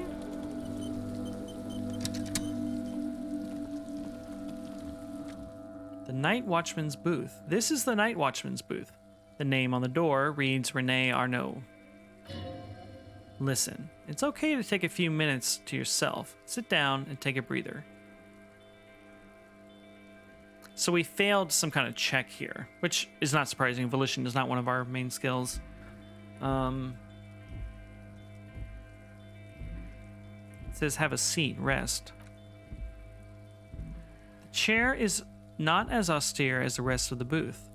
A thin gray pillow is attached to the seat, secured to the stiles by black ribbons. Let's breathe deep.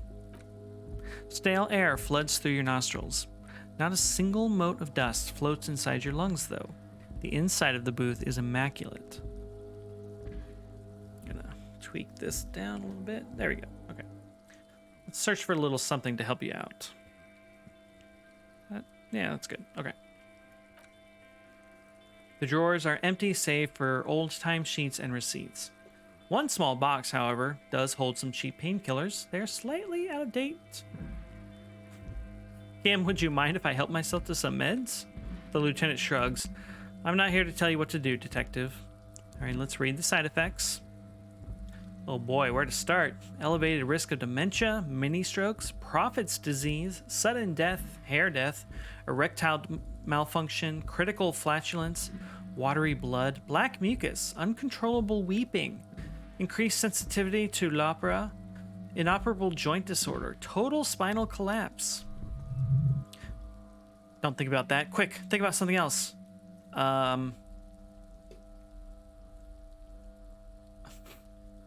Disco, mirror balls, kick-ass moves, boogie beat. The imaginative dazzle of light overwhelms any list of potential side effects. Any negative thoughts are drowned out by the fantastic blast of disco. Hell yes. All right, let's take the painkillers. They are yours now. So this is where Renee works. If you must, but please hurry. We're pretty easy to spot up here. All right. Nothing incriminating catches your eye. The cabinets are clean and their sparse contents meticulously organized. There's a framed photograph on the table. We gained a photo of a happy couple. It's a black and white photo of a young couple out in a street fair. The man, Renee, is dressed in a Royal Carabinier uniform. The girl is young and very pretty. She's smiling playfully at the camera. Why did you take that picture of Renee? I'm going to ask him about it. We met him. He's old. He's bitter. You know. You're really interested in that old soldier, he remarks, surprised. Not sure I understand your fascination, but sure. As long as it doesn't take up a whole lot of time. Okay. I guess. Is that it? Yeah, that's it. All right, cool. I think, yeah, we can walk down here. Yeah, let me click on... Oh, okay. Hold on. What is this? All around you. Great machines in quiescence. Quiescence is a good word, I gotta say.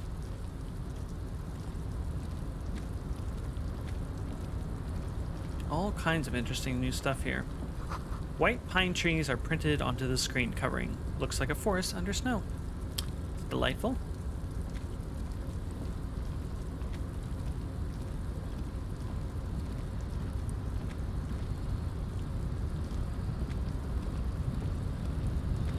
Okay, we have a button. Well, okay, hard to see, but oh no, I was gonna say there's a woman down here, but she's one of the girlfriends of the racist psycho from earlier. But okay, there's a button here. What does it do? Crane control plate. A rusting control panel with several knobs. 2 buttons marked Marsh and Arrête are faded with use. It seems to control the large crane above. A container is attached to its hook block. Marsh is on and Arrête is off. Why would we push this button? Well, because we're in a video game. And thus we must. With a loud grind, the crane shifts overhead, moving a massive metal container through the air. Cool, cool. Oh.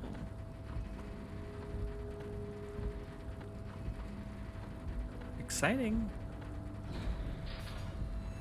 I mean, kind of exciting. I don't know.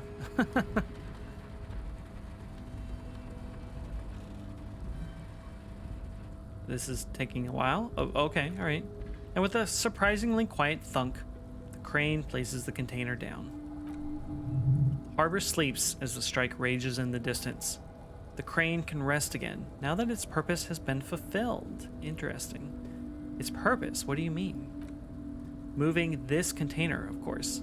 For this purpose it was built, for this purpose it has acted, and now it will rest. Beautiful. I can't see how that was worth the ruckus, Kim says. He looks at the crate. Except for seeing the crane in action, which I admit was satisfying. It's true. Okay, let's leave. Actually.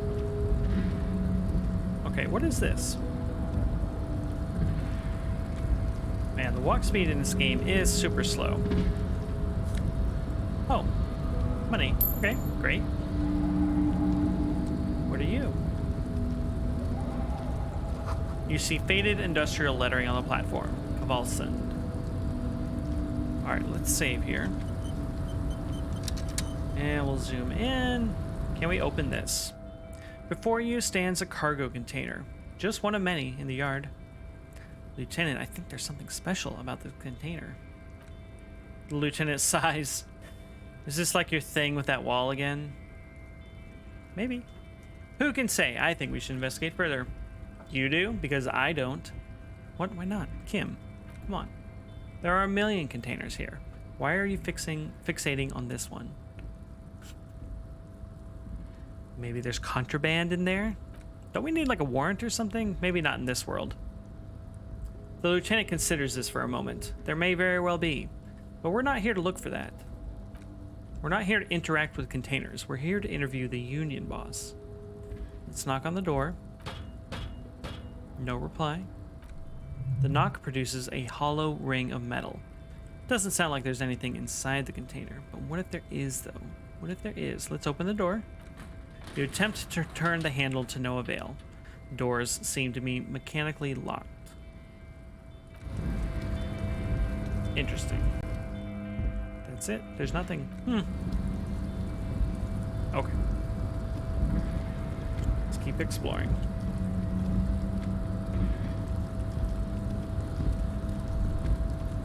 Oh, we had a thought. The shipyard ahead is oddly quiet.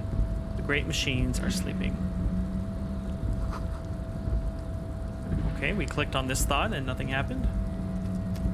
That's fine, I guess.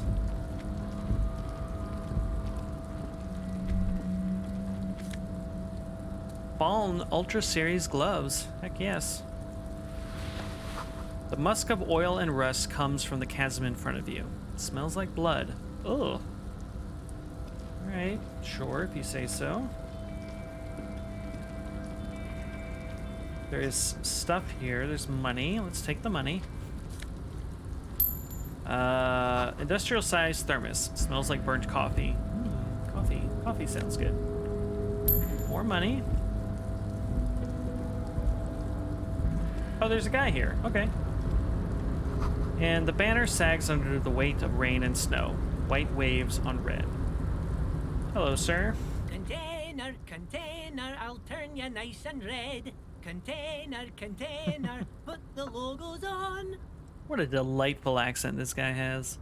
The lyrics to this container song are being made up as he goes along. Yes, thank you, Mr. Obvious Brain. The accent is so thick it's impossible not to notice he's Ubi. From the vanishing peninsula of Ubisunt? On Mundi? Container, container, used to be Wild Pines. Container, container, now belongs to Everard. The tiny man is so engaged in his work, he doesn't notice you. Hi. Everard, Everard, Everard, he looks after everyone. Huh? Well, hey there. How can I help you, mister? What a nice guy. I see you are not a union man, mister. Did you get lost? You're not one of them scabs, are you? Shadow passes over his kind face. What is it with you people in scabs? I mean, I don't personally mind. Folks is just folks, you know, and folks gotta eat. He doesn't seem to be waiting for you to answer. Just some of the other guys don't look too kindly on the scabbing kind, if you know what I mean, mister. You're Ubi, right? Oh yes, born and raised in Irish, mister. Mum had to leave my dad after he got a bit violent. Took us here to the new world. I was about 10 then. Too old to lose my accent then. People say us Ubis are up to all sorts of trouble with sheep and other animals and whatnot. I just want you to know there was never any of that where I come from. No, sir. Those are just nasty rumors. Thank you for clarifying that, sir.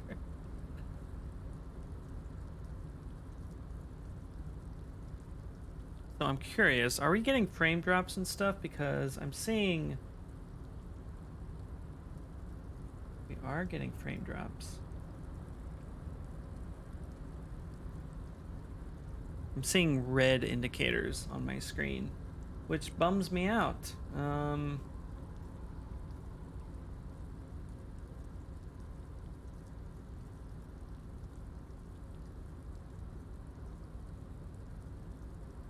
We're getting a lot of dropped frames, aren't we? Huh. That's a bummer. I don't know why that is.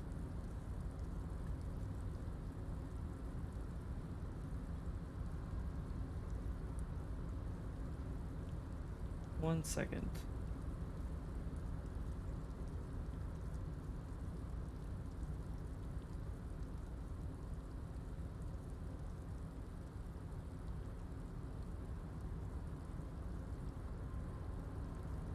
Okay. I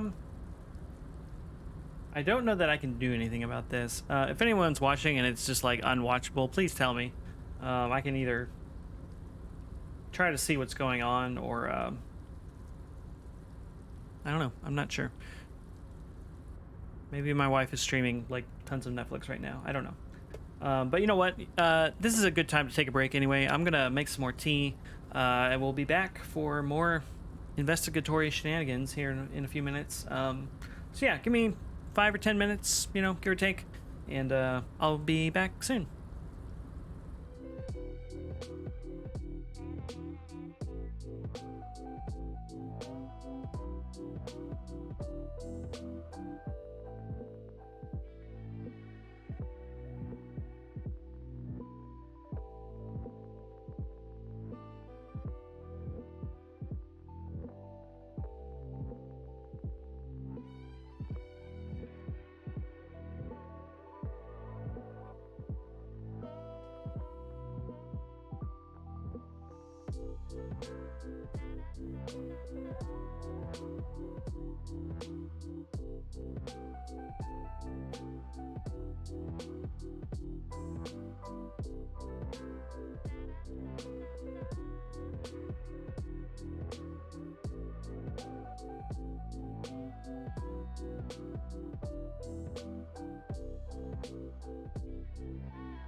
All right, everybody, we are back.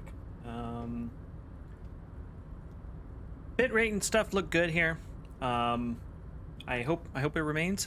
We'll see. I don't know why the stream was having trouble. It might just be like Comcast or whatever. So who can say? Let me see here. Okay. All right, I have more tea. I had a really quick lunch. It was probably more than a 10-minute break. Sorry it took so long, but I realized I needed to eat to be healthy while streaming.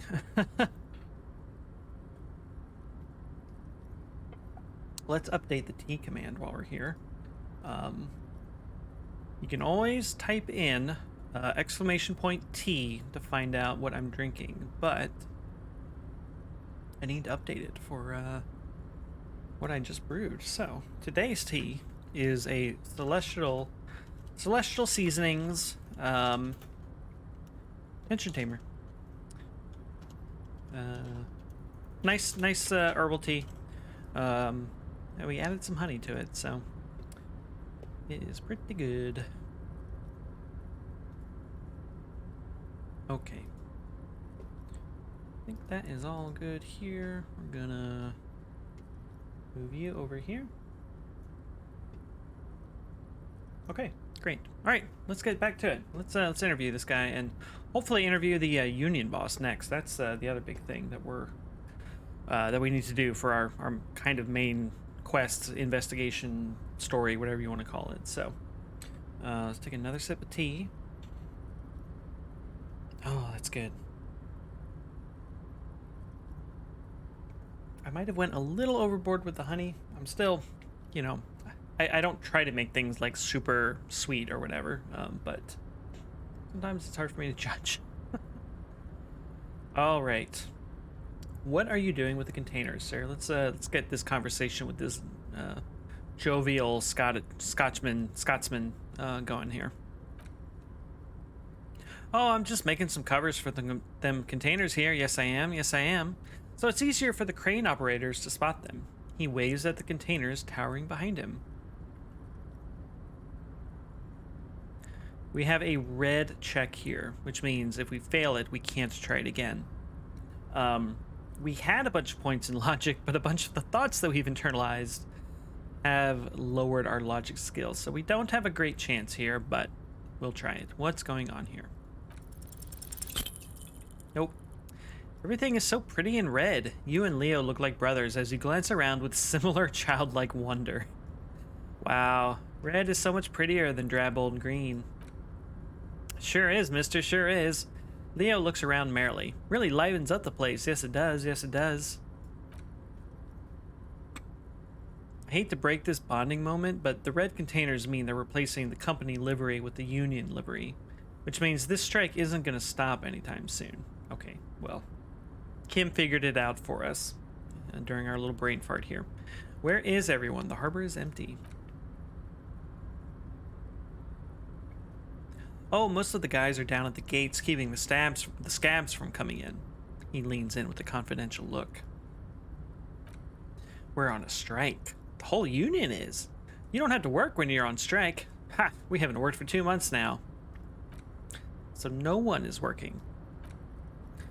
Not everyone is down there, of course, he chuckles. Mr. Everard is in his office, where he always is, and Jean-Luc is guarding the gate. He pauses to think. But Titus and his boys got into some drunken trouble, and Everard sent them on a nice vacation for a week or so. He stops, but seems eager to tell you more. Titus and his boys got into trouble and went on a week-long vacation, which is exactly how long the body has been hanging in that courtyard. So what kind of trouble did this Titus and his friends get into? Oh, I'm not really supposed to talk about that. That's union business. He smiles and leans closer. Him and his boys stirred something up in town. Probably drank too much and got into a fight or something. I heard Mr. Everard telling them to take some time off. Easy Leo here is not a very smart man, I'm gathering. So what did they actually do? I guess the boys got a bit too rowdy and had to let out some steam. I don't really know the details. That's just how boys are, you know. I haven't been in a fight since I was in middle school.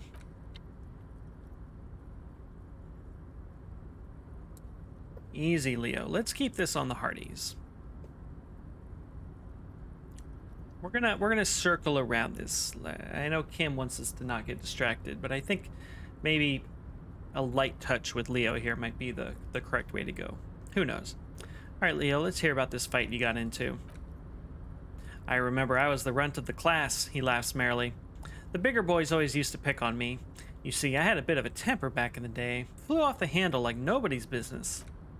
But Mr. Everard and his brother always came to help. Once they beat old Noel Becker so bad he needed stitches on his head. He chuckles again. Noel never started another fight with anyone after this. Mr. Everard and Mr. Edgar are real nice guys, mister. You should go talk to Mr. Everard. I'm sure you'll be good friends. He's friends with everyone around here. The little guy starts coughing. Do you work here, Leo? Yes, everyone needs a job, and this is mine. I'm Leonard, by the way, Leonard Bellick, but everyone calls me Leo. The little man raises his hand in a welcoming gesture. I'm like Mr. Everard's right-hand man when Mr. Edgar is out of town, and Mr. Edgar's right-hand man when Mr. Everard is away. He chuckles. Actually, Miss Beaufort is the right-hand man, but she's a lady. A good-hearted chuckle again. Who is this Miss Beaufort? The lieutenant looks up at Leo. A real pretty lady with a skin like those Dew and Sucre candy bars my missus likes so much. Them are real nice to suckle on once the dinner is done and me and the missus sit down beside the radio. But I can't listen to the radio all the time. There's so much to do around here, and I'm always busy keeping things running here. Yes, I am. So who is this Miss Beaufort? Oh, Lizzie? She is a real sharp tool. Mr. Everett put her through some fancy school and everything east of the river. 4 years she was gone, and then she came back. She was all fancy and lawyerly. But she's a real nice girl, grew up in this here neighborhood, knows everybody and gets along with everyone. Real pillar of the community one day, I'm sure. He goes on. If me missus and me was to have a child, I'd be real happy if she turned out like her. She can't have kids. Dr. Lemater said so, and she knows about such things. Been a doctor for almost 50 years, she has. He sighs and falls silent, watching you meekly with his blue eyes. So, Everard trained a lawyer named Miss Beaufort. Interesting. I think you're doing a great job around here, Leo. Yes, this place really seems to run like clockwork. Keep it up, Leo. The lieutenant smiles at the little man. Well, thanks a lot. Coming from you, it means a lot, really. You didn't think it was possible, but the smile becomes even wider. He's a nice guy, you know? Sometimes I feel some of the guys don't really get how much I bust my ass for them around here, but you guys are all right. Are you the Leo who wrote the note to make more banners? Right, we found a note, a to-do list. It was probably this guy. Oh, yes, I leave all kinds of notes for myself. That old head of mine ain't so good at keeping things in no more. I almost forgot about the borscht. What about the borscht? Oh, yes, I've been taking special whirling borscht to the men every day since the strike started. The little guy chuckles merrily. It's very, very good. Makes a man feel so warm and happy. He shakes his head with a wide smile. I feel like I could take on Mr. Renadine's boar dogs every time the lunch is done. What do you mean? Is it for striking? Yes, I'm taking it to them. The borscht keeps them happy and in fighting spirits. Makes you all warm inside. They brew it in the whirling in rags. They brew the borscht. Wait, is borscht just an alcohol? I see that word and I think of like sausage, but I don't know if that's the case. Who makes it at the whirling? Oh, the whirling's cook. He makes it. Them is always talking with Mr. Mignana in that weird language and laughing together. He doesn't speak what we speak. He's from Grodd. Okay. Well, we're going to investigate this borscht. Oh, sure, mister, sure. You do that. Yes, sir. He didn't actually understand what you meant, and now he's just nodding along. Okay. So what is in the container that we, I guess that we moved, I think is what we're asking here? Oh, that one. That should be empty as far as I know. Lots of containers here have nothing in them. They're just waiting to be loaded up. All right.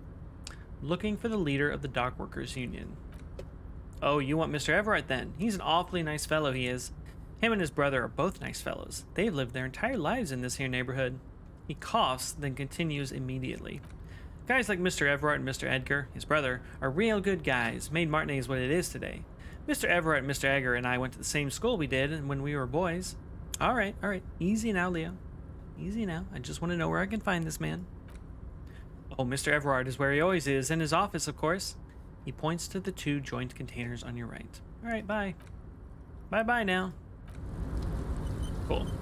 And we got an autosave. So, this should be an interesting moment here in the story.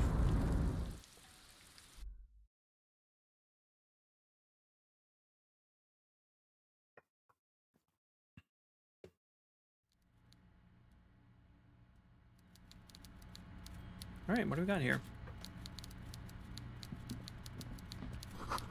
Coffee in the giant thermoses is still lukewarm. Okay. Right, these are coffee things. Okay. Stair made of pallets leading up.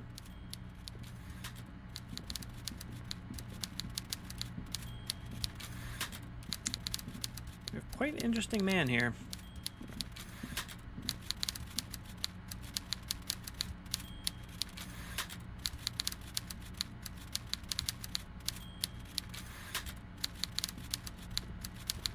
A taxidermy fish that tells time. Cute. All right, let's have a chat. Before you is a walrus of a man seated behind a large desk. He looks up from his work, not the least bit surprised to see you. With great effort, he straightens himself up in his chair, yet says nothing. He simply stares at you. With a mixture of expectation and impatience, well modeled.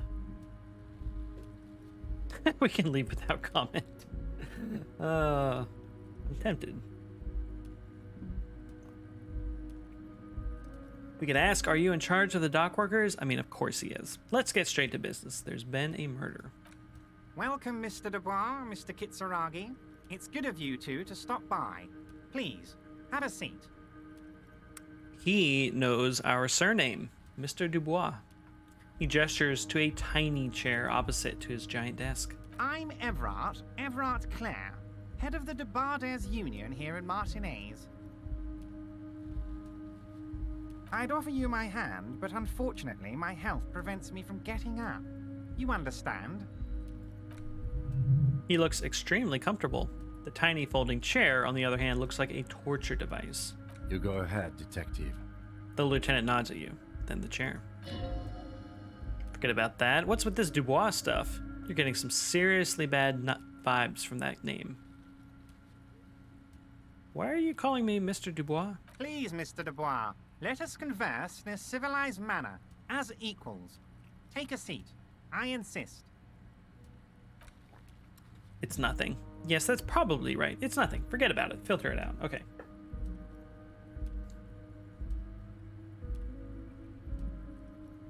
Okay, let's take a seat. Excellent, Mr. Dubois. I can see that you're a reasonable man, and reasonable men can be of great use to one another. He gives you a sly wink. Let's try to wink back, shall we? So tell me, how can the head of the Debarders Union help a representative of the Revachol Citizens Militia today? Oh shit. The chair you're sitting on has got to be the most uncomfortable chair in the world. It's violating your backside. Well, alright, let's heal up. Holy smokes. By the way, I heard you got a rather rude reception from a certain Lawrence Gart. Some people have no manners, it pains me to say.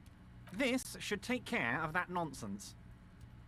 He points to a giant novelty check on his desk. It's absolutely comically huge. It should be sufficient to cover your expenses for a few days and patch over your differences with a cafeteria manager. Go ahead, take it. So if we had managed to get in here on the first day, we could have taken his money to pay for the first night's hotel room, and probably the second night's too, instead of from the union representative. I mean, we could just take his money. I mean, why not, right? Wow, that's 25 real. That's good money. You need it.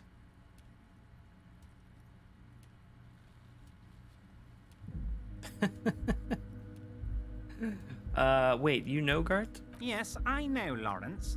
He's a real character. No union man in him. A real piece of work, that boy is.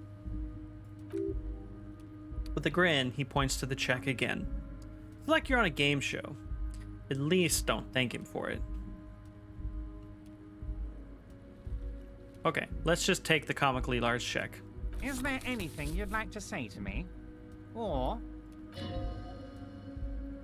No, it's cool. Cool? I wouldn't go that far. I'm sure there are cooler things than delivering a comically oversized novelty check to a cafeteria manager.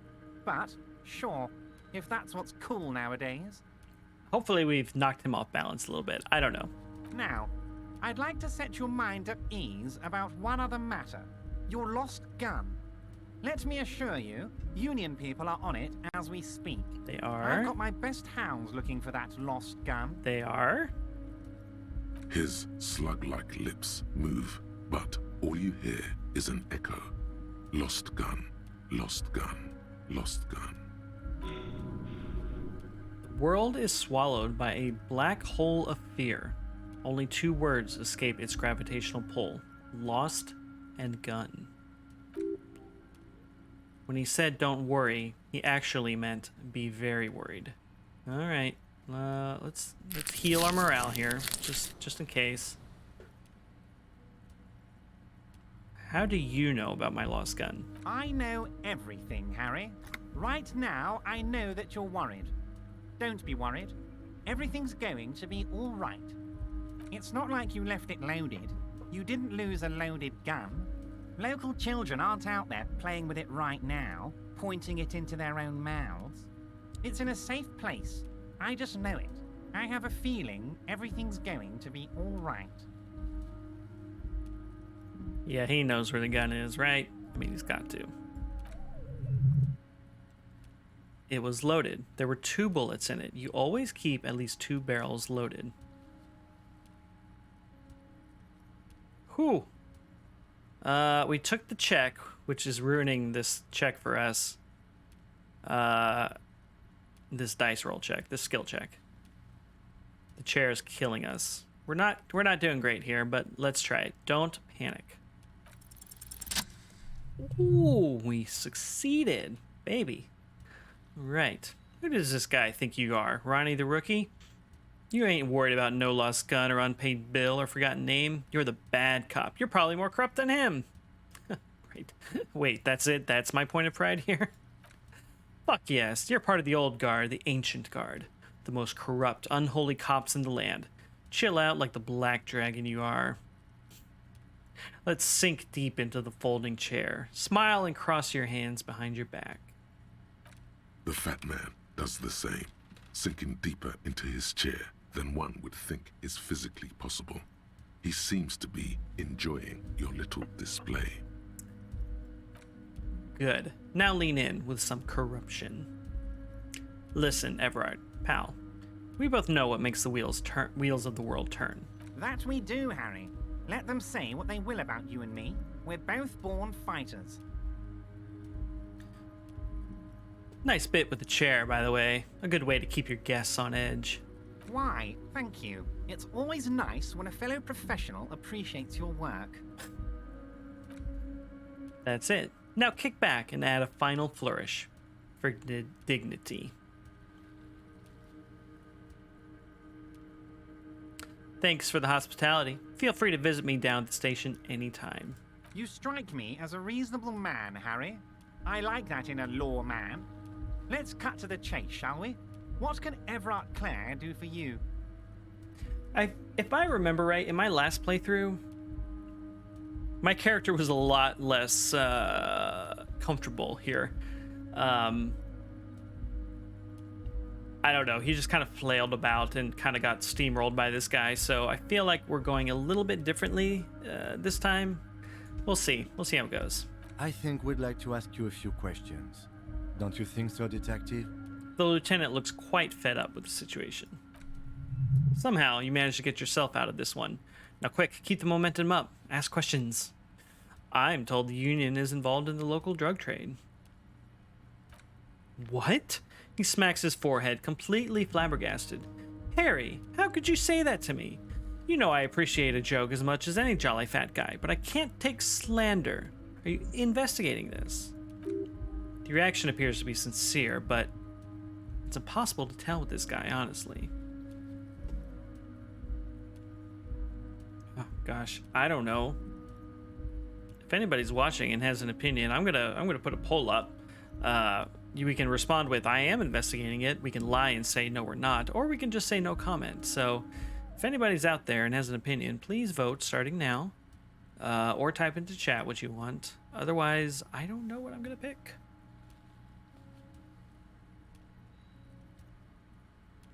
We'll just make this a tea drinking pause here. Okay.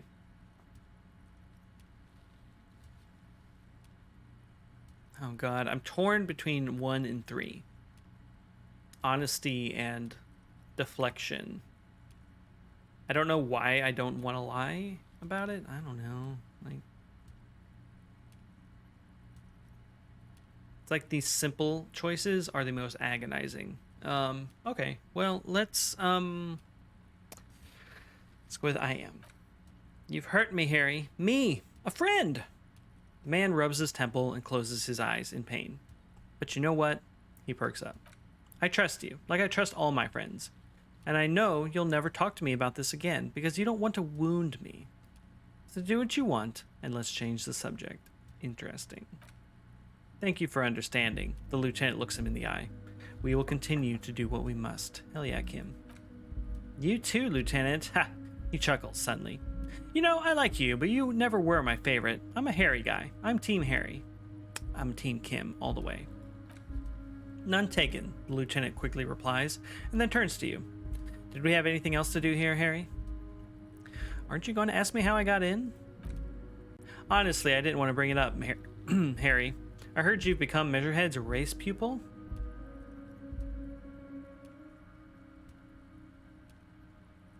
I'm not a race pupil, I just listened to some of the things he had to say.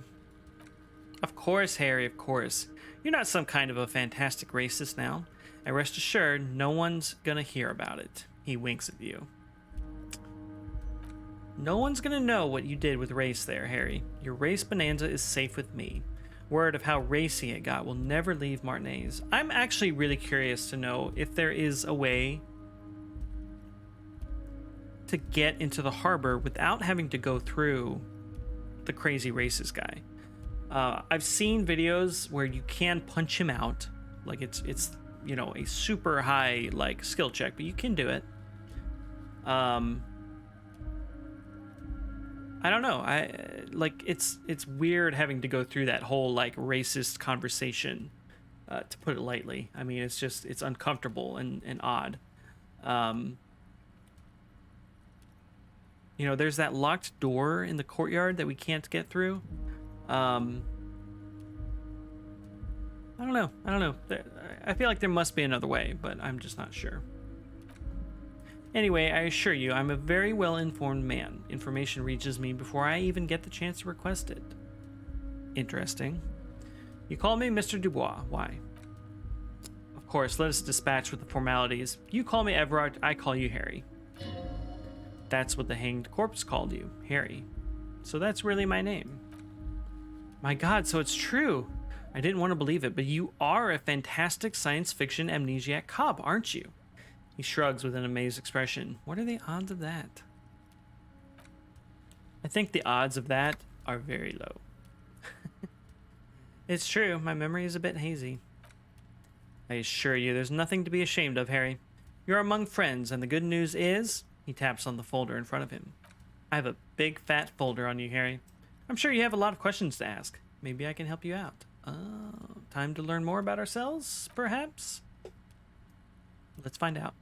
I'm sure you had some concerns you thought I might be able to address. He pauses to look down on the brown folder on his desk. And you were probably right. I can. It's just a brown folder. You can't make out what's written on it. Are you trying to tell me you've gotten hold of some of our documents? The lieutenant inspects Everard over his spectacles. Mr. Kitsuragi, would you mind? His eyes never leave yours. Me and Harry are talking about his lost identity right now. This guy is intense. Don't just jump to the folder. That's not smart. Shows you're on the edge. Do some probing first.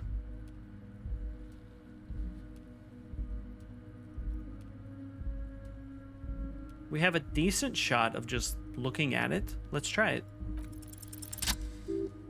As you look at the folder, Everard covers it with his hand and pets it. He's hiding it from you because it's not a real RCM folder. It's just another one of those brown folders you saw in the file cabinet. That's not an RCM folder.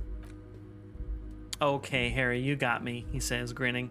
This is from the Census Bureau, not the RCM. Those Census Bureau people are absolutely corrupt. You should do something about them. This guy is hilarious. He got the name from the Census Bureau and everything else from your actions here in Martinez.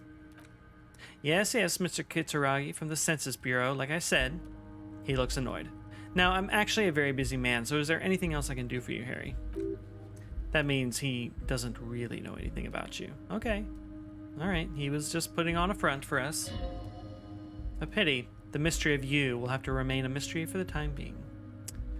So the Census Bureau says my name is Harry Dubois. That would match the initials that we found. HDB. Yes, that's what I said. Try to keep up, okay? Let's move on. Okay, I want to talk about the hanging. Oh, of course, that's your main thing here. That's why you're in Martinez. He nods. I know everything that goes on around here, and I would love to discuss it with you. Oh, we interviewed the union boss. That was a task. Okay. I mean, it's no secret that the lynching is connected to the strike. So much to talk about. Honestly, it's been weighing on me so heavily. I understand. You need to interview me. Ha. Let's say nothing. But there's a thing that's been keeping me up at night. I want to talk about the hanging. I mean, if we could just calmly talk, exchange information, we could blow this thing wide open. Yes, that sounds good, the lieutenant says with a slow nod. Let's do that. But I can't think straight with this thing weighing on me. Suddenly, he slaps himself on the forehead. You're police officers, aren't you? I have a crazy idea. You guys are basically door opening machines, incredibly talented at opening doors. I've opened a few wrong doors in my life. And I'm sure you're going to open this one with flying colors, Harry. He chuckles. This really is very simple, and there's nothing shady about it. An excellent opportunity presents itself, sire. You could win the trust of the arch liar, pretend to play into his hand, then, should you wish, bend his efforts towards your own. I don't know. Whose door is this? Oh, no one's. It's just a weasel. A weasel lives there. Nothing for you to worry about. What are we going on about then? I'm a little confused. I'm not gonna lie. Okay. What do you mean by weasel? A loud, blabbering weasel. When weasels feel no one is watching, they start acting foolishly. He removes his glasses and rubs his nose. Is he gonna ask us to kill somebody? Just go there, unlock the door, and leave it open. It's been such a burden on me, Harry. I just want this to be over so I can discuss business with you. So maybe he doesn't want us to kill somebody. I don't know how literal we're getting here. But it sounds like he wants us to leave a door open so that somebody else can kill a guy. I don't know. Why don't you just open it yourself? Harry, I'm a very busy man, and more importantly, I don't have that extraordinary physique you do. It looks like you could run around all day. You want to send someone a message that the police are working for you, Kim says. I repeat, I'm a very, very busy man, Mr. Kitsuragi, and therefore I must occasionally enlist outside help. He turns back to you. So what will it be, Harry? I bet you don't even know anything about the hanging. Harry, my dear friend, I am what people call a local bigwig. I know everything that goes on in Martinez. Let's not right now. Of course, Harry, I understand. But if that's the case, I don't think we'll ever find your gun. Even worse, we won't be able to speak like equals about the murder. Perhaps this was just bad timing for you. Know that you can always come back to me. I really hope you do. For your sake, my sake, and for your gun's sake, too. The lieutenant sighs. Yes, we both understood what you meant. Okay. I'm looking into your shady brew. I don't feel like we should tell him this, at least at this point. We know there's shady brew. Why? But we don't actually know anything about it, so why tell him this? What's in the container that's outside your office? My dear Harry, there are literally millions of containers in this harbor. I couldn't possibly remember what's in all of them. Well, there's something special about it. It was attached to the Cavalcant crane. Harry, you smooth-talking son of a bitch, he says with the fondest of smiles. Time is a precious resource, and I don't have enough of it to count containers with you. Smooth-talking? Maybe that's the way to go about opening the container. You should try at least convincing it. Oh my god, okay. Okay. Let's not reveal that we've talked to the company representative, and let's just get up and leave. Wait. He leans, reaches into his drawer, and pulls out a plastic card. You need this to get in and out through the gate. Oh. So, we can now come and go freely without having to go through racist dickhead from earlier. Great. Wouldn't want to get stuck in here. Here, you're one of us now. A real red and white union man. Take care, Harry.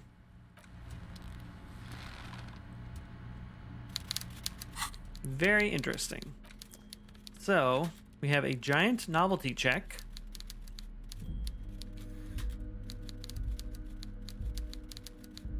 Constable's rent.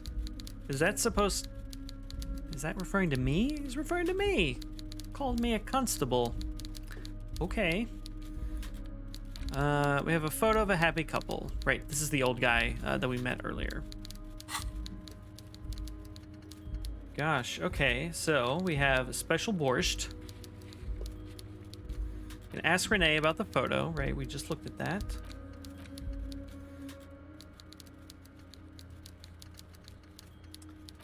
Gosh, okay, I think we're gonna head back to the Whirling in Rags. We have a few different things we can do there, including talking to the union guys. I'm not sure if I want to do that yet, but we can do it. We can if we want.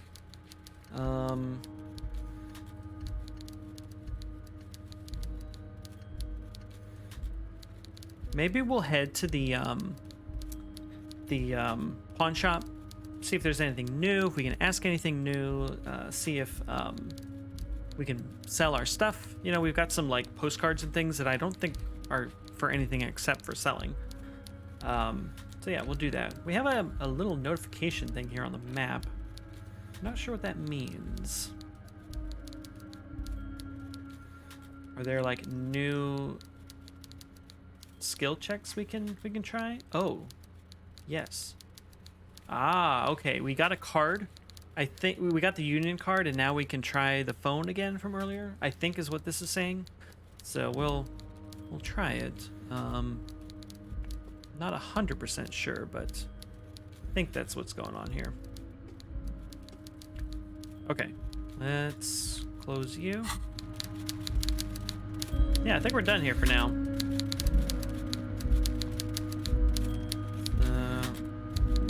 Slowly walk out of here. There we go.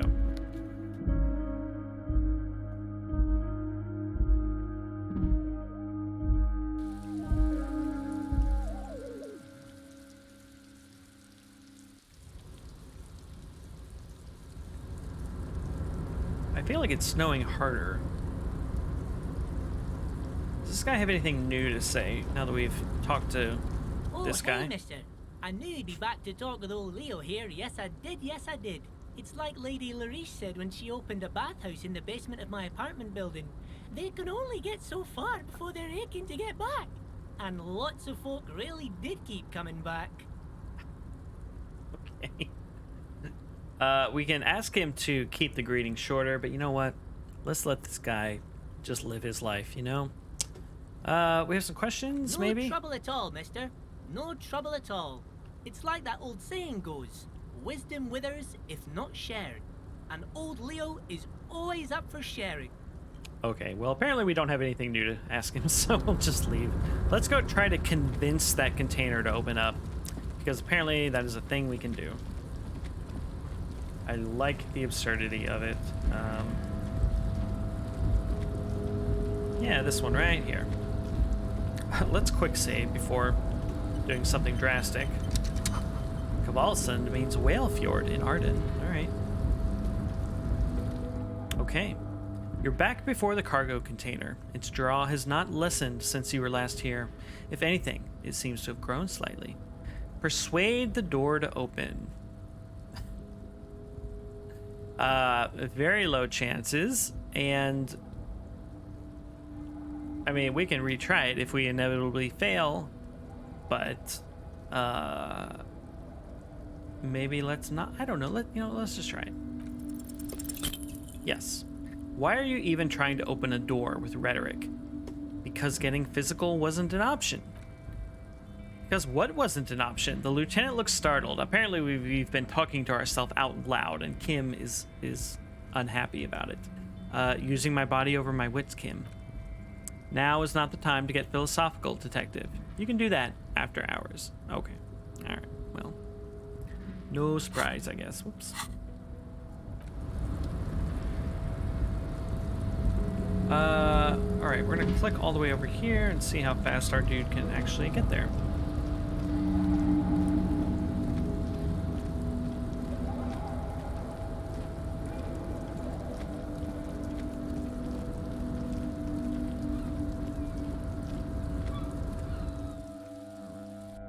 Let's try this phone again, now that we apparently unlocked the option.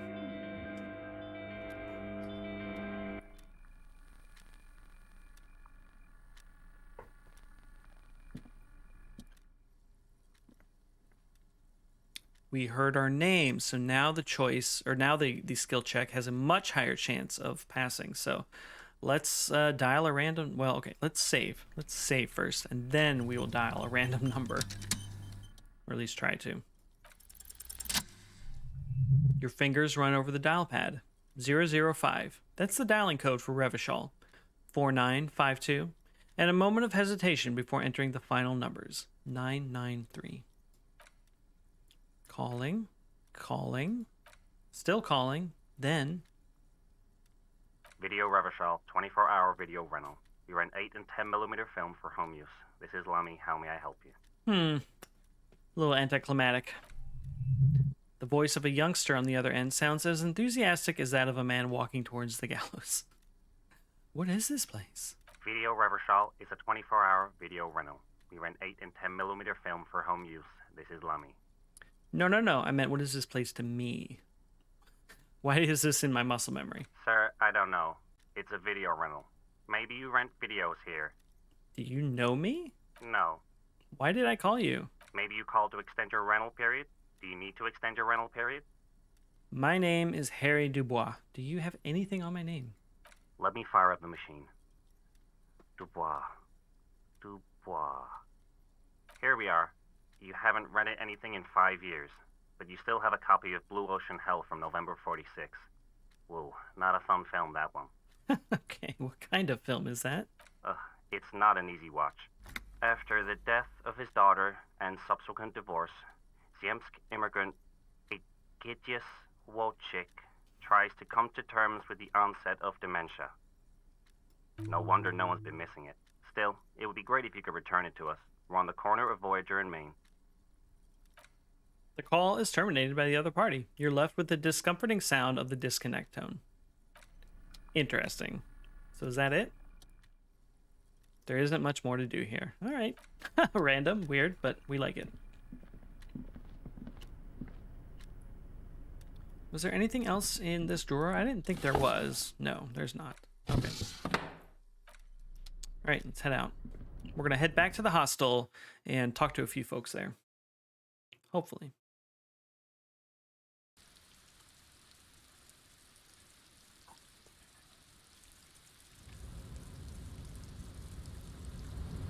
I feel like that tea was like just what I needed. My voice was starting to get kind of scratchy, and I don't know, it's just nice to have. It's just nice to have. I'm gonna slowly walk down here. Do we have any other reason to talk to this guy? Let's quick save and try.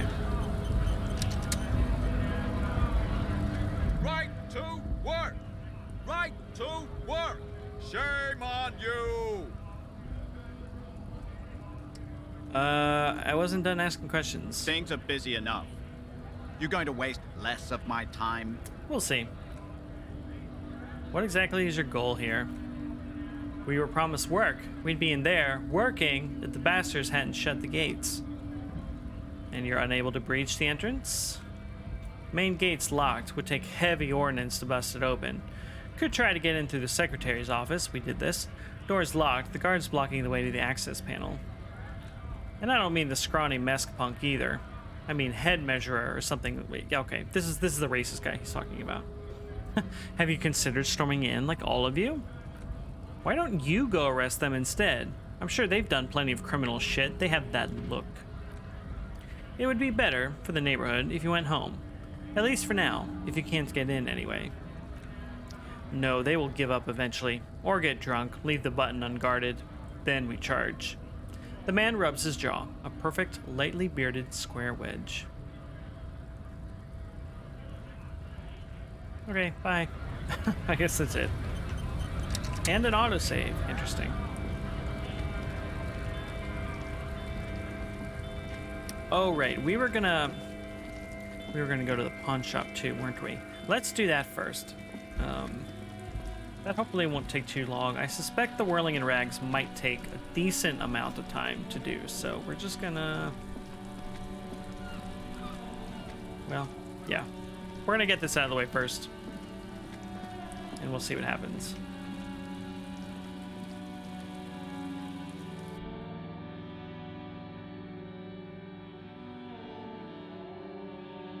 That was the last of the tea, everybody.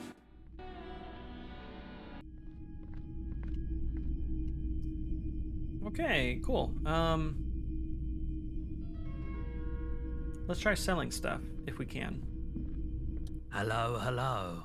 Let me know if I can help you with anything. There's something I'd like to sell. Check my pockets. There used to be... Oh, interesting.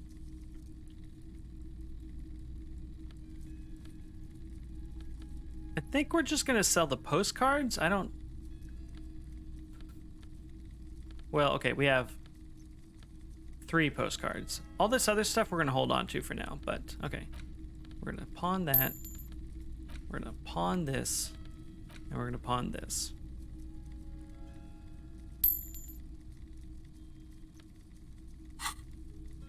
Okay. I have a fascinating photo of a corpse here. Oh, no, I don't like those kinds of objects. No sale. He barely even looks at it. Well, do you know what the tattoos mean? Yes, we are investigating the tattoos on the body. He frowns.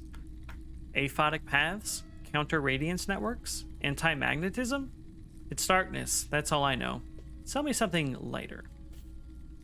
Can I sell my clothes? I'm not purchasing any more clothing at the moment. He looks you up and down quickly. Okay. I guess that's it for selling stuff. So we can ask him about our gun. When we first started this game, asking about this revealed to us that we had lost the gun, which killed us. We had so little morale here in the bottom left that it just broke our brain and we died, and we had no way of avoiding that. But now we already know that we've lost our gun. And I don't know, maybe something different will happen here. So, do you have any guns? Someone else came here earlier today asking the same question. I promptly sold her the gun you pawned a couple days back. So we pawned off our gun earlier. The lieutenant shifts from one foot to another, alert. Wait, I sold you my gun? You were adamant about getting rid of it, officer. Said you were undeserving of a service weapon of the Revachol Citizens Militia. And I don't like keeping guns around the shop for long. Off the charts photon emissions, the unhealthy kind. Alright. Was the buyer a policeman too? She didn't seem like a policeman, although she kept referring to herself as a pig, which was odd. I found her interest in the gun a bit obsessive, but I was just happy to get rid of it, and of her. Referred to herself as a pig. Interesting. Breakthrough imminent. Alright, one of our thoughts is finished. Truth be told, she was terrifying. Right, so let me get this right. The lieutenant turns to you. Oh, you sold your sidearm, issued by the Citizens Militia, and now a civilian is running around the streets of Martinez with it. Awkward. There's only one explanation. She must be one of my rabid fans. In that case... Oh, we just got an achievement. Hyperstellar law official. We said 7 deranged superstar lines. Amazing. In that case, she'll be happy to get a visit from us, if we can find her. He looks around, worried. Alright, any idea where I can find this buyer? My apologies, officer, but I have no idea where she was coming from or where she went. A needle in a haystack. There's nothing you can do about it now. You'll just have to hope you luck upon her somehow. I'm noticing the bitrate is pretty low again, and we're dropping frames. That's a bummer. That's a real bummer.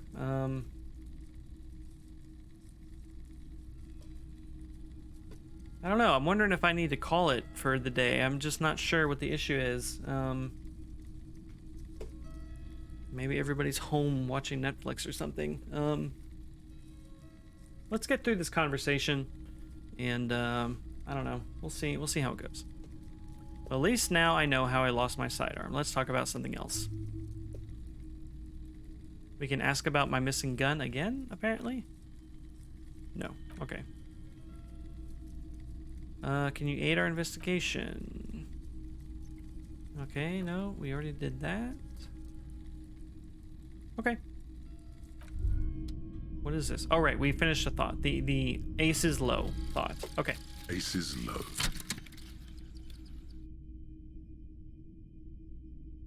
For the rest of the world, the ace is low is just some cool Revachol thing, politically neutral.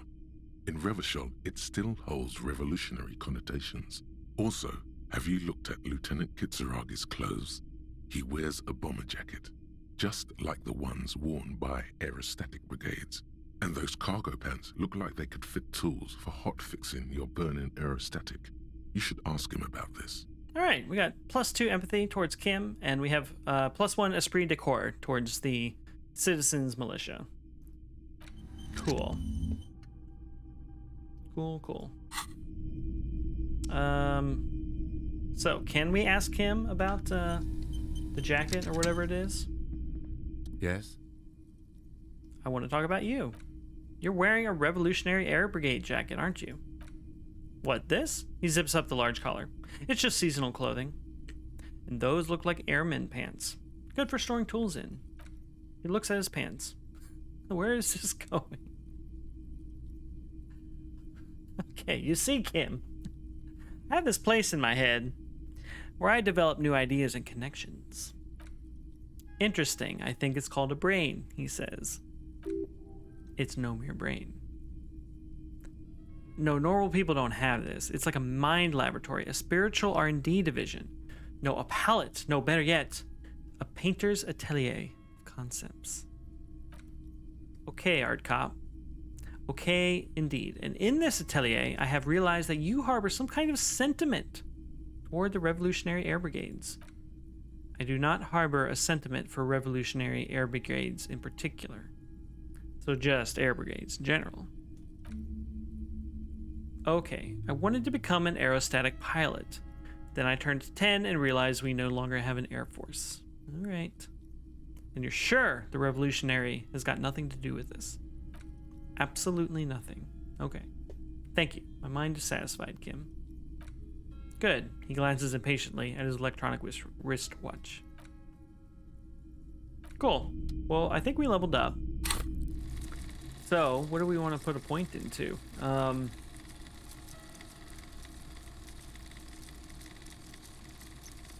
I feel like we need to, boost our logic because we've lost so many points due to some of our unfortunate thoughts, which actually reminds me, we could remove a thought.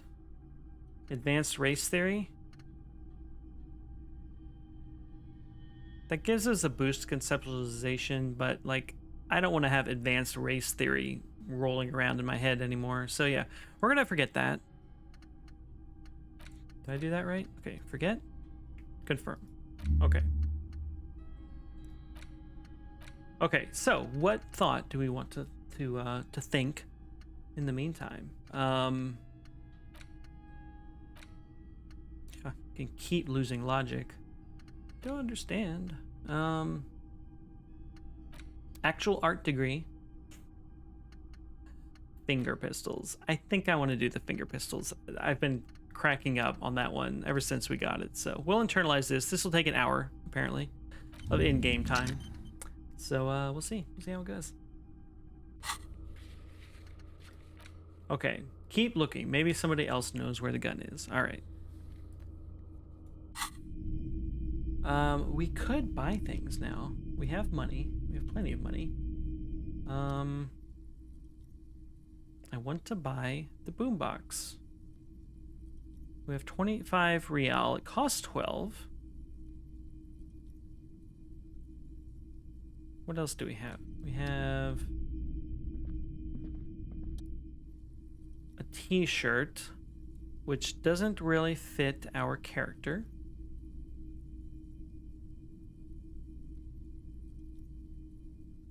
We can say this shirt celebrates a false hero, a guardian of the masculine order. He drums his fingers on the counter. I doubt the real man from Heimdall was as poor a role model as the one in the literature. But yes, the books are very sexist, in a not entirely unenjoyable way. Okay, let's not buy that. I think there was like a figurine we could buy here, if I remember right. We can purchase the headless Fallen Rider and his cap. For 50 cents. Yeah, you know what? Let's do it. Did I mention the figurine is supposed to be lucky? Always carry it with you. He grins. Is it really? Does it like boost our stats? The plastic headless Fallen Rider sits atop his equally plastic bull, his posture indicating either desperation or pride. Comes as a set with the infamous Fallen cap for which he lost his head. The head is not included. Interesting. Okay.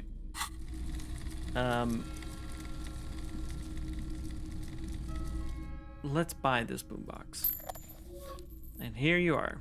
Quality sound reproduction on the go. It'll play anything, wherever. Turn any tape into a conversation of sounds and shapes. Cool.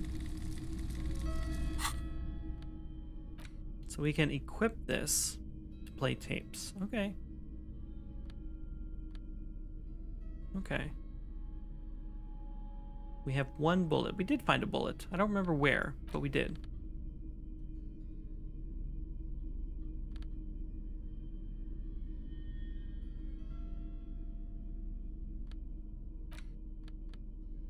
We have these Faln gloves, right? Okay.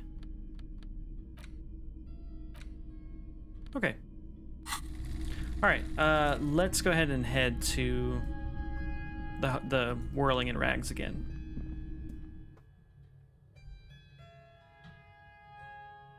Although I see the bit rate's fallen again.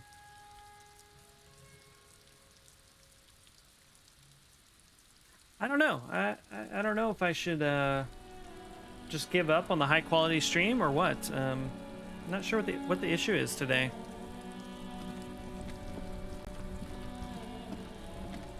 It's 3:19 in the afternoon here, in game, I mean.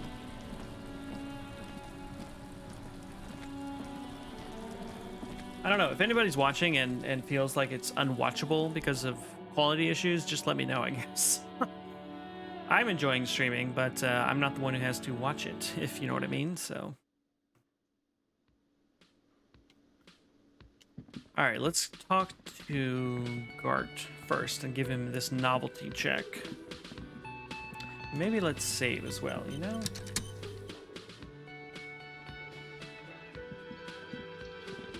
Can I help you? About my bill for tonight. You're already set for the night. The door is unlocked. Okay, so we can't give him the check then?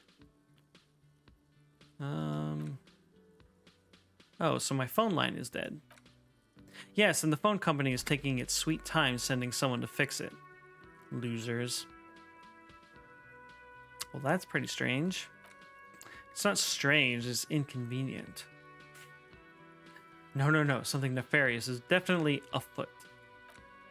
He rolls his eyes. If you say so. Is it true that there is foul play about the phone? He wrinkles his nose. Who told you that? Lena? Who is Lena? Is this Lena? I don't remember. Oh, yes. Fine, yeah, it looks like someone had messed with the wiring. It was shortly after the hanging, but I don't know if it's at all related. Plenty of assholes around here who aren't murderers. If you do find out who cut the line, though, let me know so I can forward them the repair bill. Okay, next we're going to investigate the mysterious brew. Or maybe not, because there's really not much to interact with here except for the guy who doesn't really talk to us. Leo said you're friends with Manana. Is that true? The mention of Manana gets his attention. He smiles and delivers a whole slew of unfamiliar words and lively gestures. Then he falls silent again. What is in the borscht you're making there? The man says a couple of sentences in that strange language of his, and then seems to wait for you to speak. Yes, yes. Barsk need... He looks at the soup, then at you. More vodka? He picks up a bottle from the shelf. Okay, so it's vodka that keeps the men happy and in good spirits. Clever move by the Union. Of course, vodka. Now that makes it a very, very special borscht indeed. Turn it up and then ask for some yourself. Turning it up seems like a dangerous idea, honestly. The place is a powder keg. Oh, we can boost or like water down the borscht.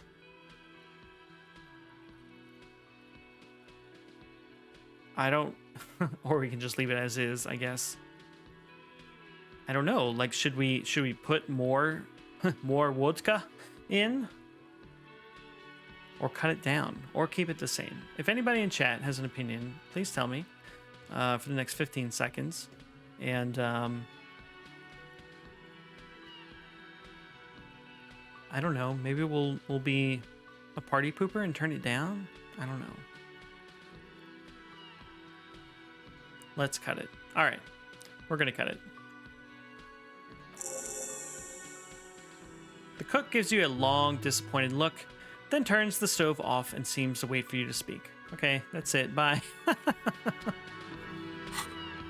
Okay, so that's another task off the list.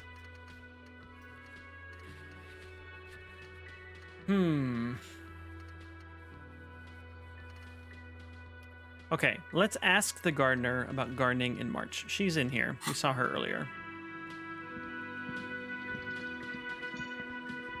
This is what I studied law for, so she's the lawyer. Is she the scary driver lady that we heard about who is possibly smuggling drugs? All right, let's save. Let me handle this, the woman says to the crowd in the mess hall before turning to you. Detective disoriented, she smiles coldly. Are you still wondering where you are? This is Martinez, in case you've forgotten. I advise you not to overstay your welcome. She was much friendlier to us earlier. I think she was putting one over us, as they say. Her entire character has shifted. This young woman is cold as ice. You're the gardener. No, I'm not a gardener. I'm a legal counselor for the Dock Workers Union. She crosses her arms. So let's get to it. You're looking for Titus Hardy. You think he has information that will help you. Maybe he does. She points to the man on her right. That's Titus. Talk to him. But know this, I'll be keeping an eye on you. No strong-arming, nothing official. The District of Martinez does not recognize your authority to make arrests. It doesn't matter if you recognize our authority. We will make an arrest if we have to. You got it, Kim. She says nothing. Her glare speaks for her. Could this be the Miss Beaufort that Easy Leo mentioned? The one Mr. Everard sent to law school? Are you Elizabeth, Miss Beaufort? I suggest not wasting time on trivial pleasantries and focusing on why you're actually here. Titus Hardy. She points to the tall man by the table.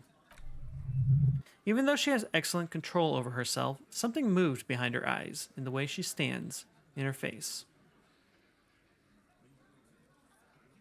Let's not rat out Easy Leo. Hardy? No, not yet. I have another question for you.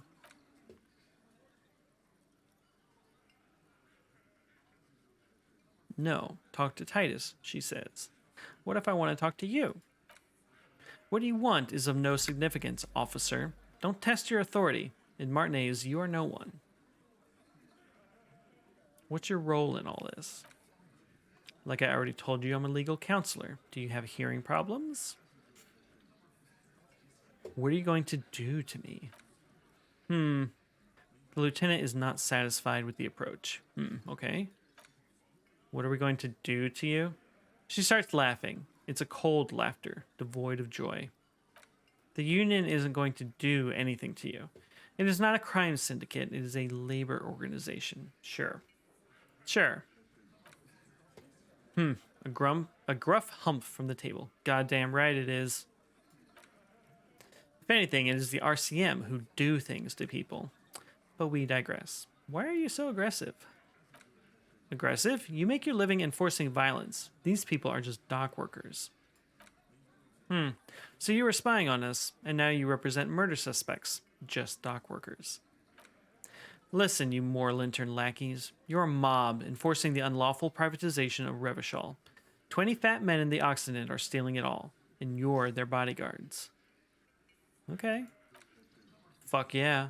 The tall, broad-shouldered man takes a sip of his beer. So ask what you came to ask or get back to your commanders.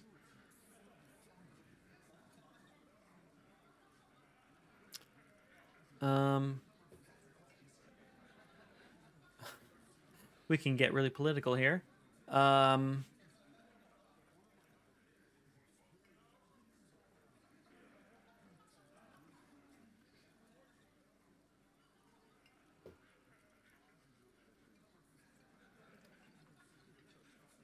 don't know. Let's just skip this and ask some questions. All right, let's talk to Titus.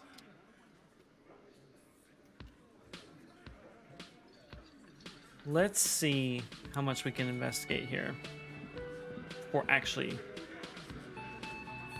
speaking to someone. It's a bowl. There's spit in it, reeking of tobacco. Lovely. Some money on the table. We're gonna take it right in front of them. Photos of men in overalls toting guns and Union placards. And there's a window here. You see hawthorn bushes outside.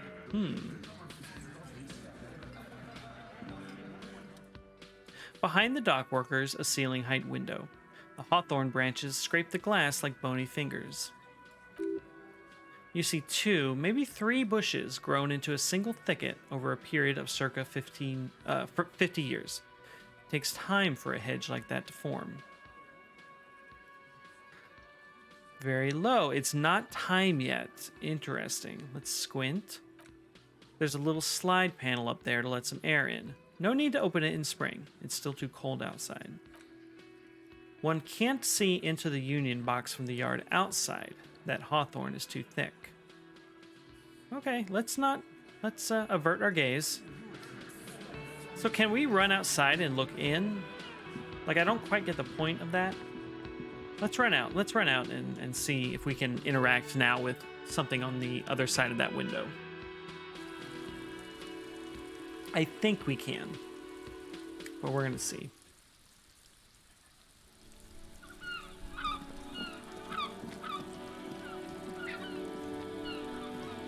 Maybe we can't. This feels like we're getting way far away from, yeah. Okay, no.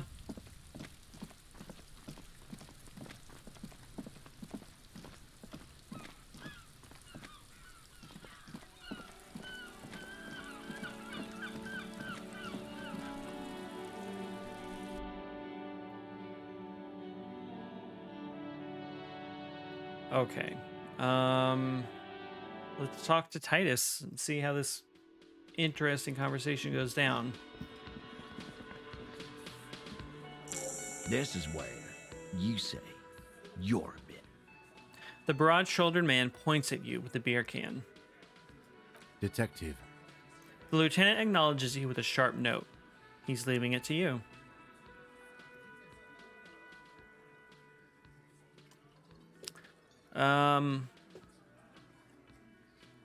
We need to talk about the man hanged out back. Oh, this is about him. A real looker, that one. Interesting accent here. You sure took your time, huh? Waited for him to get real ripe and pretty for you. Okay, Shanky. Oh, he was a real pretty boy. Hanging up there, letting out that pretty boy smell. I can't for the life of me understand why you did it.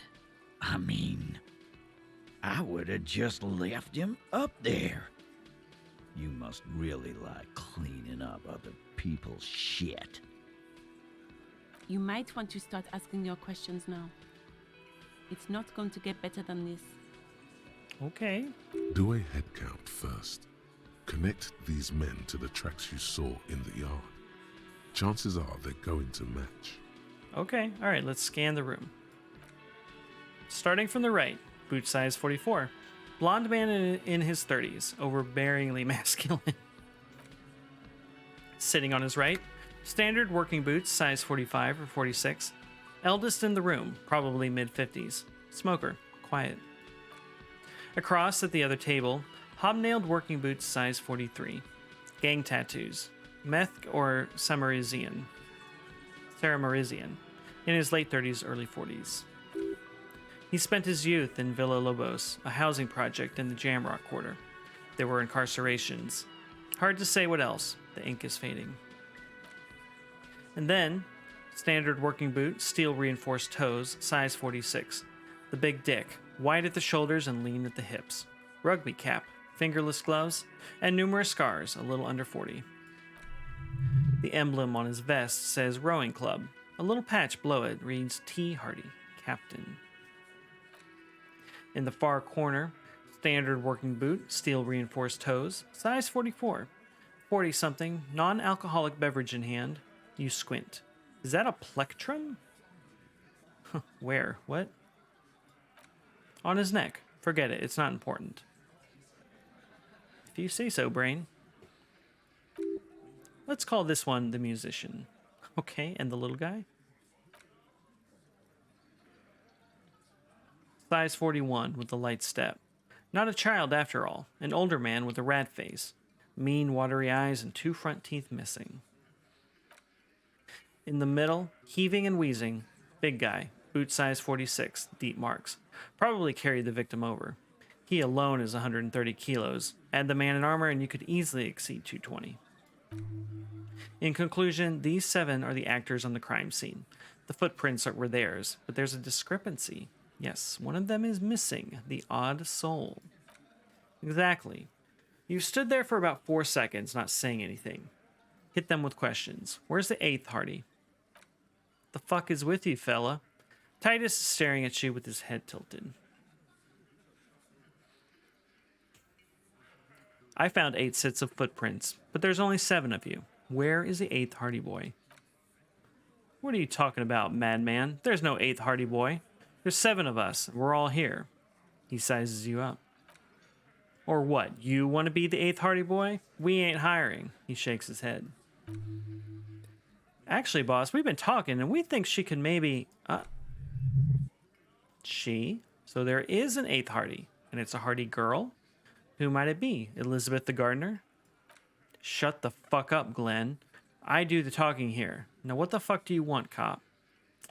Interesting. So let me get this straight. There is an 8th Hardy boy. It's a she, and you don't like us talking about her. Get him, Kim. Get him. That's right. We're not talking about this. This is a private Hardy Boys matter. Nothing to do with your shit. And, he points at the lieutenant, you're not cops here. Don't go digging around if you don't want a bullet in the back of your head.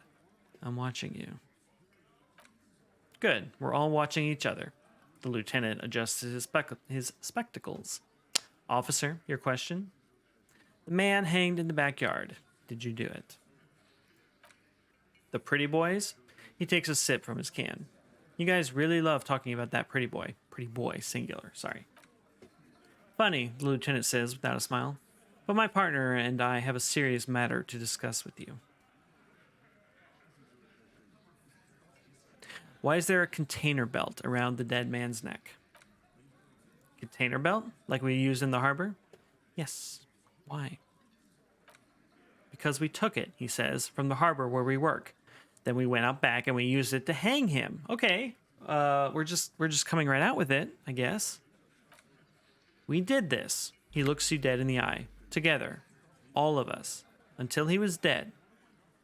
That's why there's a container belt around his neck. Huh. Okay. There's a catch hidden somewhere. He didn't confess so that you could take them all away. It's too simple. Squint your eyes, but there's a catch. There is no catch. These 7 honest men have all equally come forth to tell you what happened, so that you don't waste any more of your time. Okay. You murdered him, just like that. No remorse. How many people have you sent to the chase? Ever felt remorse for them? Chase électrique is the method of capital punishment in Revachol under the Coalition. During the suzerain's reign, it used to be the firing squad. So he's saying, how many people have you had executed? Do you ever feel remorse? Or sent them to reunion to rot for 20 years, for life? He says it as if it were worse than dying. Let's ask our brain, what is reunion? River Esperance Correctional Facility, a military prison run by the Coalition, dubbed Reunion by the inmates. The origin of the name is unknown.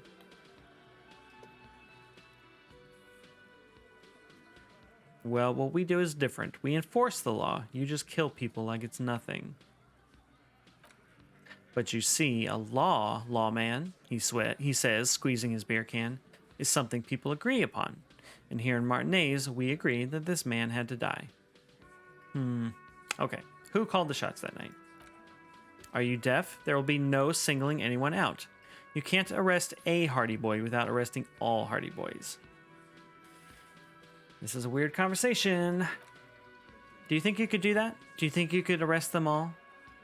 A shadow of a smirk passes her lips as she tilts her head.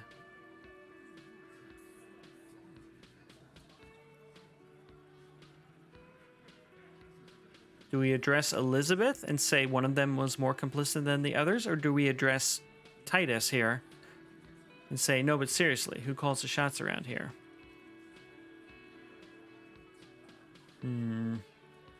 I don't know, chat. Do you have any opinions? I'm going to put it up for a vote. Option 1 or option 2?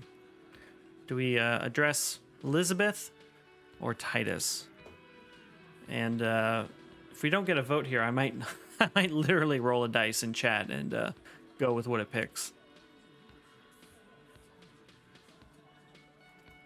All right, we're gonna roll a 2-sided dice, and it gets a 1. Everybody like that. Okay, I don't have to. One of them was more complicit than others. That's for the courts in Les Jardins to decide, not for the officer making an arrest, which we all know you won't be. She sounds almost helpful. What you can do right now is go back to your station and write a report. No, the lieutenant says calmly. We'll stay here and discuss what happened that night. Okay. So when did this hanging incident occur that you are all admitting to unprompted? You don't have to keep answering his questions. The fixer turns to remind Titus. I know, Lizzie, relax. He takes a sip. We killed him last Sunday night. Seemed like a good way to end the week. How long had you known the victim? Known him? We don't associate with scum like that, asshole. Keep talking, you minions. Yeah, who do you think we are? Quiet. Titus gives Glenn a stern look. He came around about 3 weeks ago, when that Pines cow first sailed into town. Happy? By the Pines cow, you mean Joyce Messier, the representative for Wild Pines? The lieutenant pretends to check his notes. The same company you're striking against. No, I mean the Pines cow. The stupid-ass cow they sent in to fuck us over. But you know that. He rubs his chin, pretending to mull it over. Why don't you ask her about the pretty boy? I'm sure she has interesting things to say when you ask her hard enough. That's enough insinuation for today, Titus. She turns to you. Officer, your interview is drawing to an end. Don't waste your last questions. Why did you kill him? Why? he hisses through his teeth. Because he was worthless mercenary scum, and he stepped out of line in my town. That's intense. So he was a mercenary. That's it? And he stepped out of line, he repeats, jaw clamped shut like a vice. What kind of mercenary? The kind that shows up when you start a strike. The experienced kind, too. Had Cohoy and Semenine written all over him. Ex-Oranye's special forces. A live grenade, the man spreads his arms. Right here in our bar. Is that a metaphor, or... I can't prove it, but I know he was sent by the Wild Pines. They hire merc shit like that. Story of every strike from here to Samara. How do you even know he was in special forces? Because one night he walked straight up to the mic and said, I'm Oranye's goddamn special forces, and I'm gonna fuck you all. Really? Really? Kim asks. Okay, we're on the same page. Yeah, really. Had a gin and tonic up there, sang some Oranye's paratrooper song, and said he's gonna fuck everyone. We couldn't believe it either, but he fucking did, right there. He points at the stage, like some kind of animal. Sire, the tale is true. This is a serious violation of the karaoke code. Okay. But what did he actually do wrong? Or, okay, besides crimes against karaoke, what did he actually do wrong? Wrong? He harassed women, raped one, harassed workers, threatened to kill someone as a warning. He wipes the spittle from his mouth, so this guy raped someone. There's slight unease in him suddenly. He regrets mentioning the rape. Okay. To kill us all if we don't open the gates, if we don't let the scabs in, if we don't bend over. And that was before he started coming here. Yeah, he said it was his favorite joint now. Started coming here every night. Drinking, grabbing girls. Grabbed one of ours mid-karaoke, right there on the stage. He grabbed someone? The lieutenant is trying to make sense of this flood of information. Yeah, this girl's on the mic, a beautiful girl, young. Gets into the second verse of Lover Lake. Fucker grabs her legs, starts screaming. Show me your cunt. Why don't you show me your cunt? Then he gets knocked on the head with a wine bottle. Doesn't even fall down. He shakes his head in disbelief. Was this the same girl who was sexually assaulted? Raped, you said. Aren't you fucking listening? My man is talking to you. He took care of it. They got the girl out before anything else could happen. So this is a separate girl.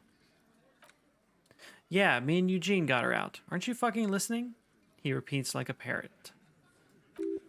There's something odd here.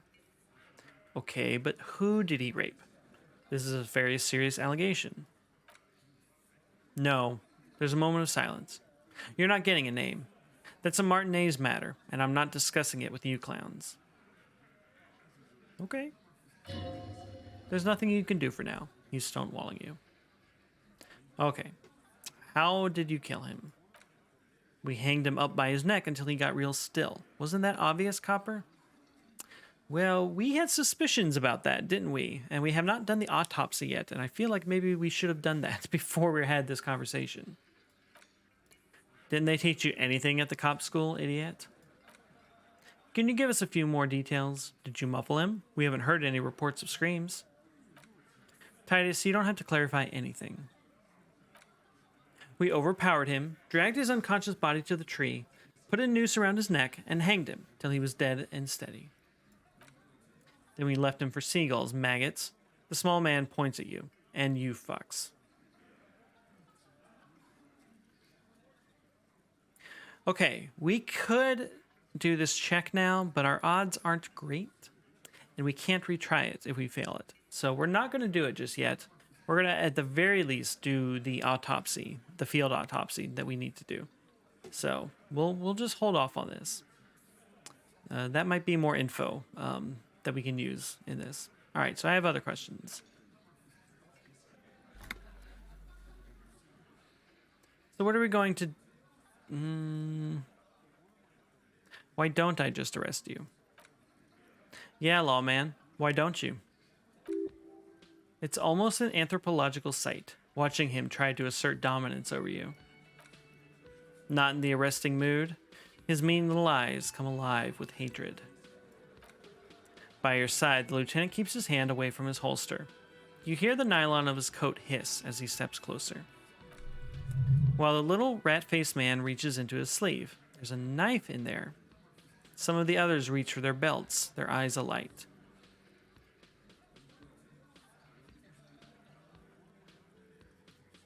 I feel like this could get really intense. But okay, you confess to murder. Yo, Bearded Bogle with the raid. How's everybody doing? Welcome on in. Let me get a shout out going here. How are y'all doing this fine day? Welcome in, everybody. I am Sean. I'm a variety streamer. I play a lot of single player games, a lot of RPGs and stuff, and also Final Fantasy XIV online occasionally. So, yeah. So, okay. So, Bogle, you're playing Hitman: Blood Money. That is the one that I've heard is the good one. If you don't count the last few that they put out, Blood Money was the one I heard was the good one. Do you agree or disagree? Tell me your thoughts on this game. I have not played a Hitman game. I keep hearing how amazing they are over the years. And it, like everything else, I just never get around to it. So, but I hope you all are doing great. We are investigating a murder, and we are interrogating some dock workers who just confessed to the murder. We don't know why. It's the first one that's actually good. Yes. Okay. Okay. I mean, I've heard nothing but amazing things about the most recent trilogy. I would like to play it one day. You know, it's just like there's too many video games to keep up with.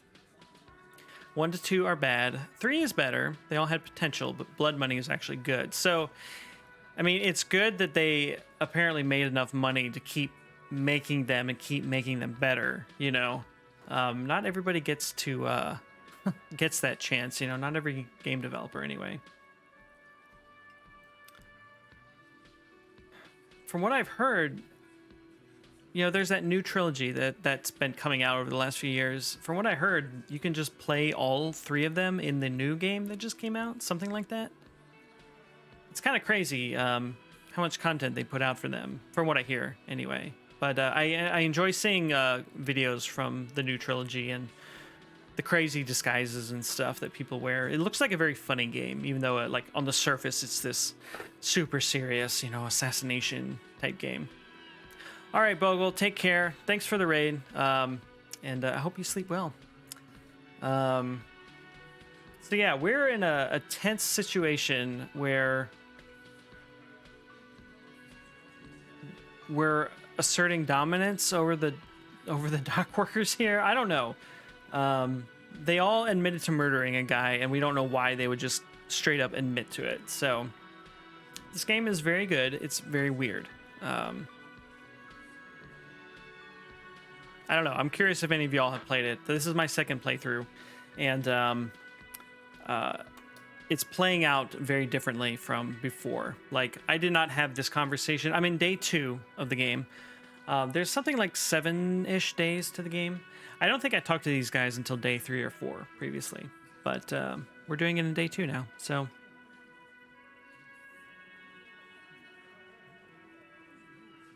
I don't know. Let's be masculine and say, you confess to murder. I'm taking you in. Look, coppers. Titus opens up his vest, revealing a holstered firearm. I know you think you're doing your job here, but there are 7 of us and 2 of you. That is an Ister 50, a Zimpsk-made monstrosity. It'll blow your head clean off. Okay. Okay. Almighty God, even Dick Mullen only has a 45.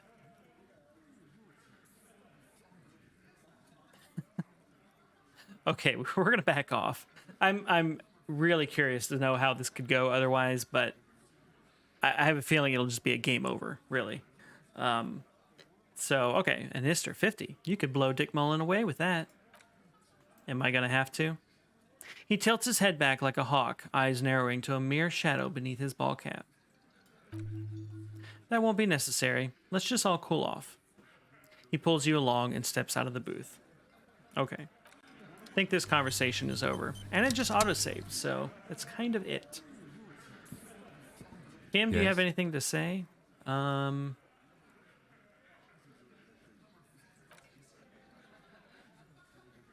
guess not. Okay. So what are our tasks? What are our tasks at this point? You know what? Let's go do that autopsy. That's what we actually need to do to further this conversation, I suspect.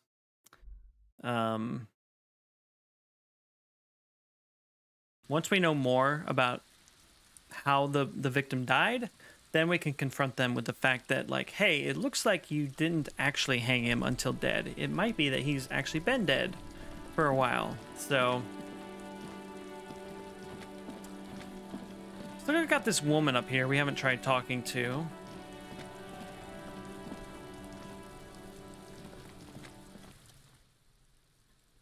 The rotting man lies on his side with his eyes looking straight through you. The belt is still around his neck. His body is supine and open to intrusion by autopsy. Okay.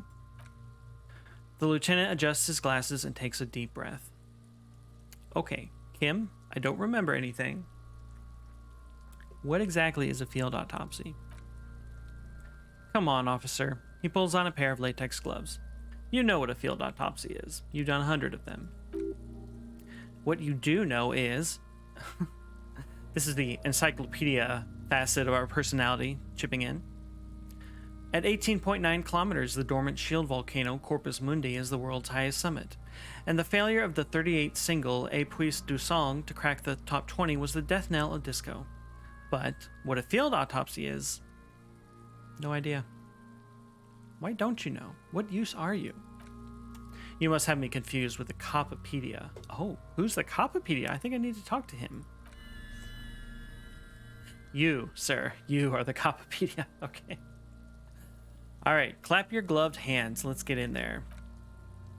There truly is a time for everything, even for yellow gardening gloves. We've been wearing yellow gardening gloves like since the beginning of the game, practically. However, they are lacking hygienically. I suggest you get in there in limited capacity. Okay. All right. I'll ask you when I need you to. For the most part, maybe I should handle the contact and you take notes? Yes, we just fill this in, right? That's right. All right, open your ledger at the field autopsy form. The dead man stares in silence as you crack open the ledger. The bright red paper is covered in boxes and lists, describing the condition of his skin and organs in 3 parts. Above those, an 11-field info form needs filling out first. It begins with 1 assistant. That's you. We know that we are named Harry Dubois. We could also write the gloaming. We're going to write the gloaming. The corpse is indifferent to time of the deadlight and the great culling. He just lies there. The next box says coroner's case number. He gave us a number, okay. Name, NA. Date of birth, NA. Age, roughly 50. Try 40. The damage is so extensive, it's better to err on the young side. I'm going to write around 42. Okay. Race, Mondial. Fair to olive skin from the Isola of Mundi. This is as vague as it gets. You might as well say whitish. The pudgy mess of curdled meat looks neither Mondial nor anything other. Sex. Fucky, the little monster exclaims energetically. Right, we have these 2 children watching us perform this autopsy. Like creeps. Male. Pig's gonna have sex? We can write pig's gonna have sex. Naively, the lieutenant does not double-check your notes. Date of birth. We're still going with March 4th, 51. Okay. What else? He looks over your shoulder. Body identified by is not applicable. Case number is the same as the coroner's case. He listens motionless, with the cargo belt still around his neck. Only 1 box remains. Evidence of treatment. None, at least not after the initial examination. What is treatment, anyway?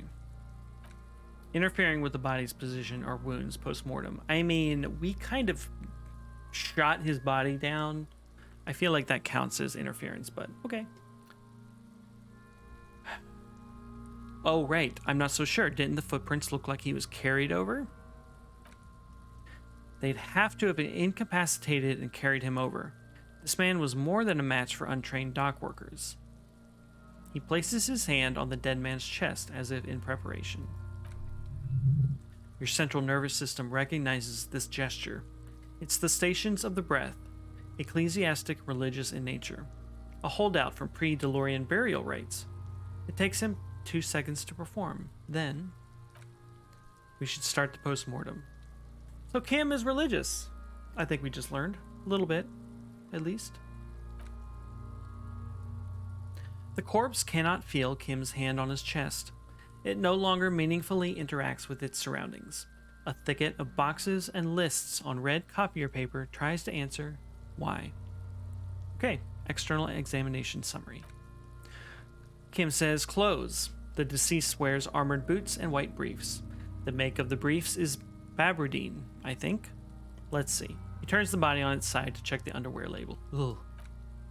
See, it's happening. Babardine, yes. Inexpensive. Size M, color white. The disappointment is palpable. The red-haired thing was expecting something more lurid. Let's write it down. The rest of the clothes have been removed post-mortem by scavengers in order to get to the victim's ceramic armor. Officers are in search of the missing pieces. Removal of the boots is left for processing. It would be clever of you to omit the boots altogether, sire, if you are to keep them for yourself, as you ought to. You have deserved them more than anyone else. When am I going to get these boots off this corpse? Patience. After the autopsy, before the body is taken away. There will be a window of opportunity after the lieutenant has gone to sleep. I hope this has helped you, my liege. I like the drama facet of our personality. It's uncomfortable, but I like it. All right, let's omit the boots. We're going to do a little crime here. The boot has a serial number. It's blah, blah, blah. The lines between the plates are in the shape of the alphanumerical. The number is purposefully concealed by the design. Tattoos. He stands up, feet planted on either side of the body. The upper torso is covered in a single continuous tattoo resembling a map of the night sky. It reaches from the right shoulder to the heart. The ink is blue and white. The assistant has a color photograph of the markings to be added to the case file as document A1. The photo is taken on the scene using a Trigot Mini. The deceased has a belt for airlifting cargo around his neck, tied with a hangman's knot. Color yellow. Length 3 meters. There is a buckle on the other end. He produces a measuring tape. Well-nourished, athletically built, measuring 1.8 meters, generally consistent with age 42. Preservation is good, ambient temperature below freezing. Body hair is light brown. Distribution is consistent with age. He kneels in to get a better look.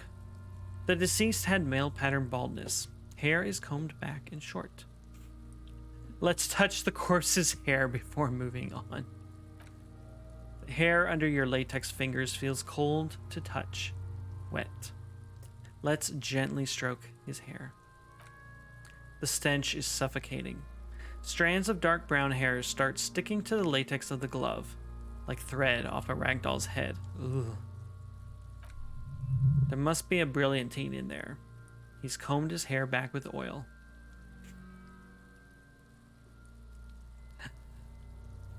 Do we keep petting the corpse? I don't know. Oh god. Alright, let's do it. More hair sticks to the glove. Hair off the rain-soaked head of a dead man. There are bumps and dips on the skull below. An alien landscape. Ooh. Gross. For a fraction of a second, you feel something. An irregularity. But then it's gone. Too minute to register in your mind. What was that? A bump? What was what? Brilliantine? There's brilliantine in his hair. Okay. Okay.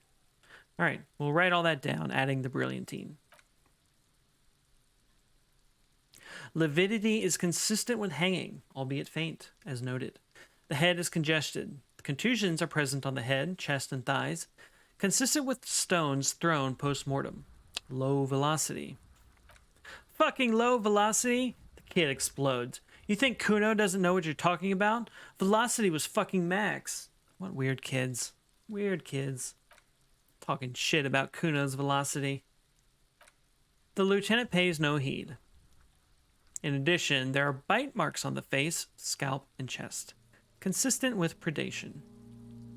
Write down, but amend for high velocity. Okay, we're making a mockery of this entire report, so let's just lean into it. Ligature mark. The lieutenant produces a small folding knife. With the other hand pulling on the belt, he starts cutting into the polyester. The stench is horrid.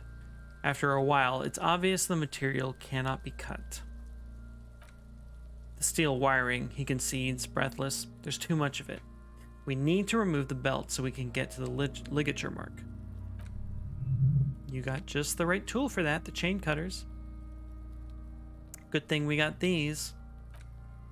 Always good to think ahead. Now, he points to the rope squeezing the dead man's neck. We need to cut the belt to see the ligature mark below. Carefully, with as much precision as you can. See, my pig is gonna fuck this head. Whoa, I cannot read.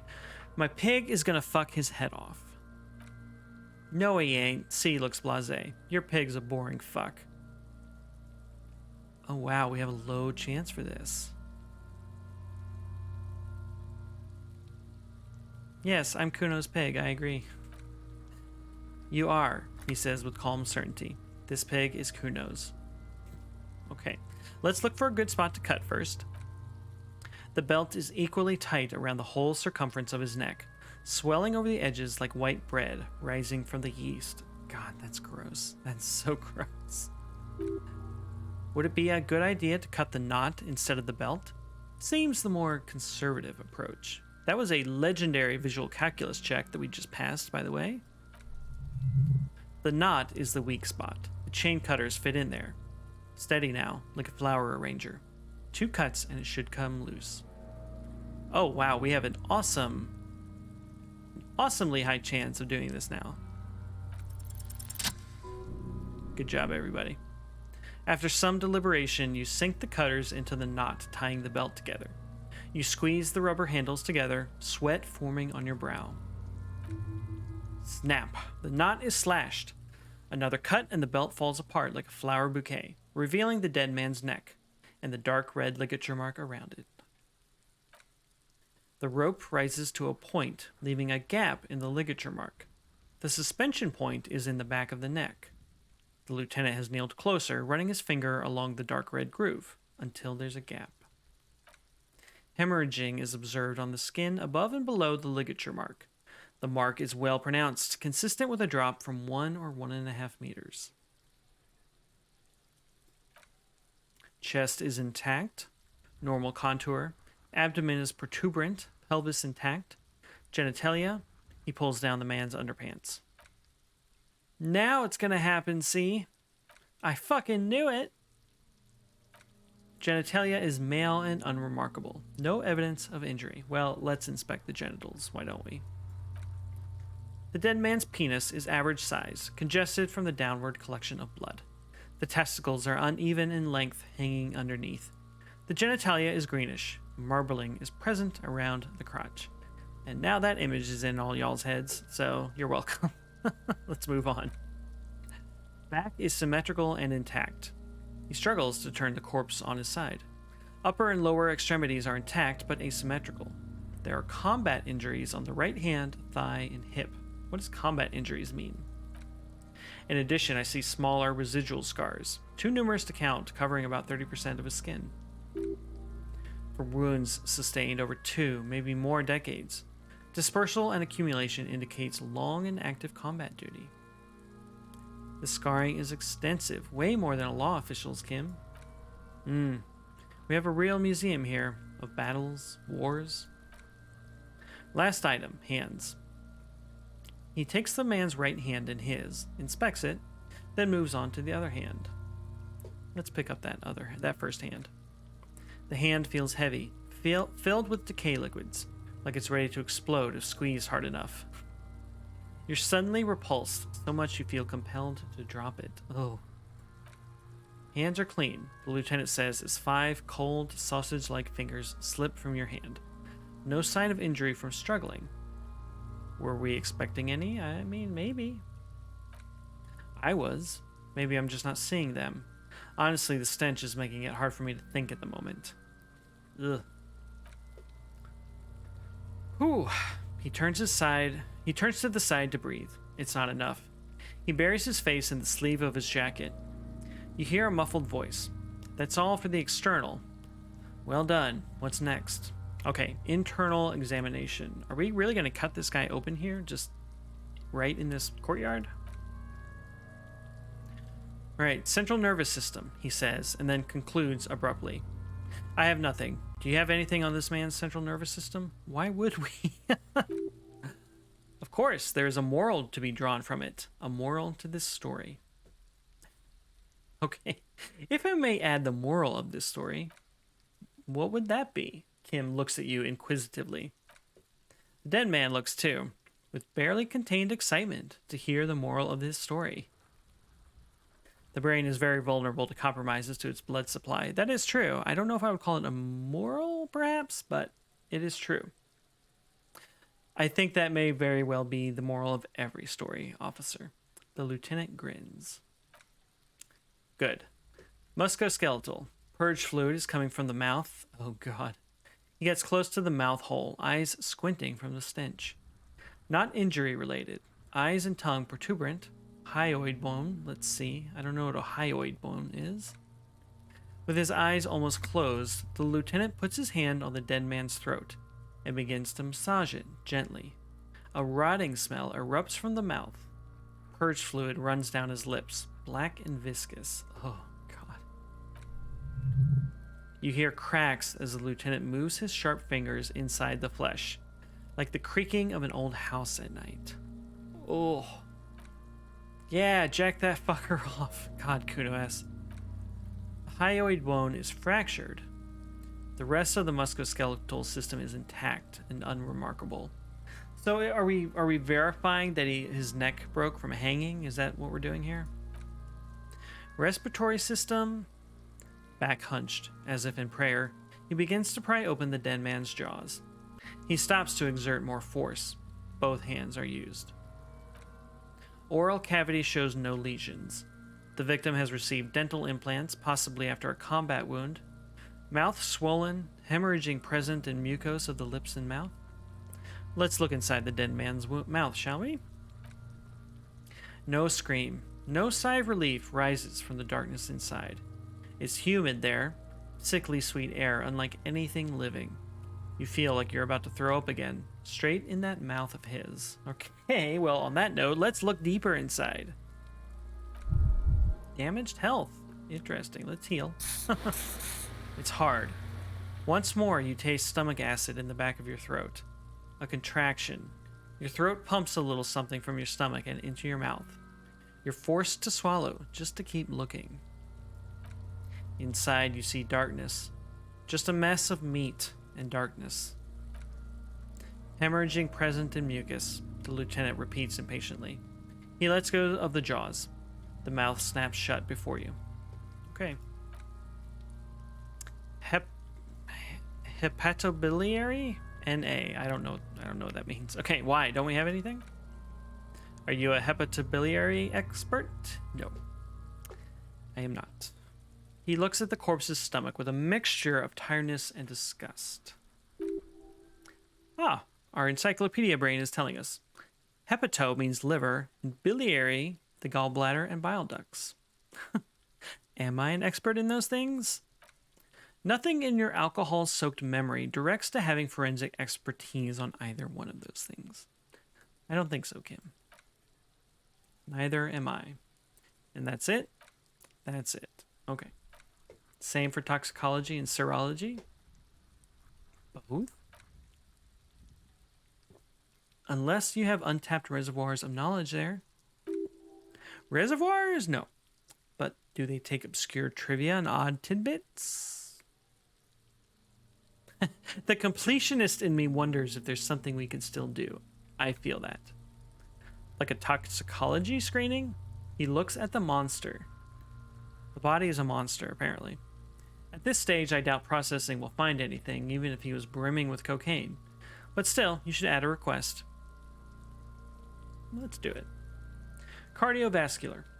The body exhibits heavy lividity. Blood has gathered in the hands, feet, and neck. Hypostasis is visually consistent with a hanging. Okay. Gastrointestinal. He breathes a sigh of approaching relief. This is the last field on the list. He looks around. To the ground, the pool of feces there. Then, digested semi-solid food in stomach. Voila. He touches the corpse's bloated lower abdomen, briefly. We'll write that down, and we will keep the voila. What's next? All right, description of injuries. Summary. Let's see. He tilts his head. We have bite marks, contusions on the head and chest, and a ligature mark encircling the neck. You'll need 3 fields. Leave the 4th one, too. Leave a 4th one, too. Be thorough if you want maximum results. Okay, bite marks. He nods. Head, chest, and scalp bite mark injuries. Predation by birds has caused damage to the body. Odontologist does not need to be consulted. Okay. In your opinion, officer? Beneath the description, there are 2 boxes waiting to be ticked. Okay, so we're saying, do we think the bite marks were the cause of death? We're going to go with no. Post-mortem. Agreed. Next injury. Contusions. So, the scalp bleeds from a post-mortem head injury. Stone.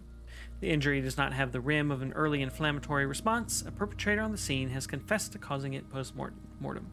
Kuno was throwing rocks at him. At maximum velocity, fucko. Right. Has confessed to causing it at maximum velocity. Yes. Okay. Coagulated blood sticks to his scalp and chest, where the countless stones have hit the dead man. Beneath the description of injury, 2 boxes, non-fatal postmortem. Right. What's the 4th injury field for? Nothing, just in case. Okay. Ligature mark. Finish the autopsy. A dark red abraded ligature mark encircling the neck, with a gap on the nape measuring, let's say, 7 centimeters. The hyoid bone is fractured, the cervical column intact. I see hemorrhaging on the skin above and below the ligature mark. Depth of the mark, 1 centimeter. No signs of clawing on the neck. Below the note, 2 customary boxes wait to be ticked. The man's head jerks to the side, awaiting your judgment. The ring around his neck is visible. Think for a moment. There's time. Don't rush.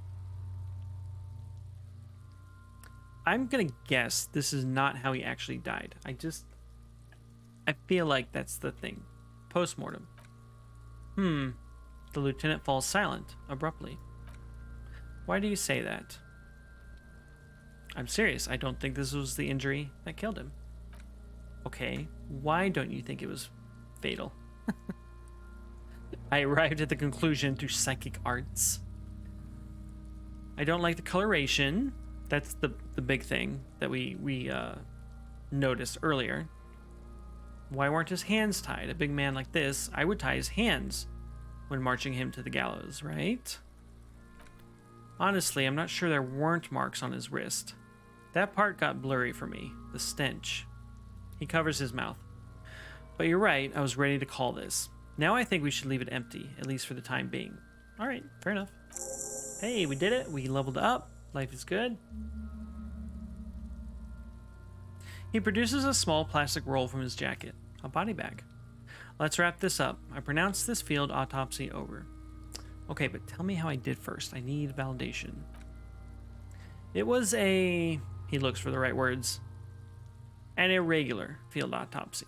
We did not establish a cause of death, which is supposed to be the goal of an autopsy, but personally, I do not see this as a parameter for success. We also requested a toxicological screening. That was thorough. The results should arrive in a couple of weeks, if we're lucky. I would not hold my breath. We were thorough with the list of injuries, too. We described them all in detail. What is there to say? Given the circumstances, it was a professional field autopsy. My millennial need for approval from authority figures has been sated. All right, what now? I need a copy of that autopsy form, then I'll drive him to Faubourg for processing. He looks at the dead man one more time, then at the slip of red paper in his hand, then at the corpse again. You tilt your head, also looking at the corpse. I'm sure we didn't get everything. There's always something.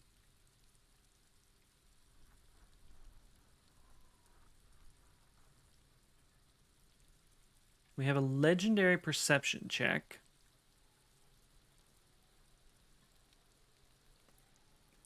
Tell me something, dead man.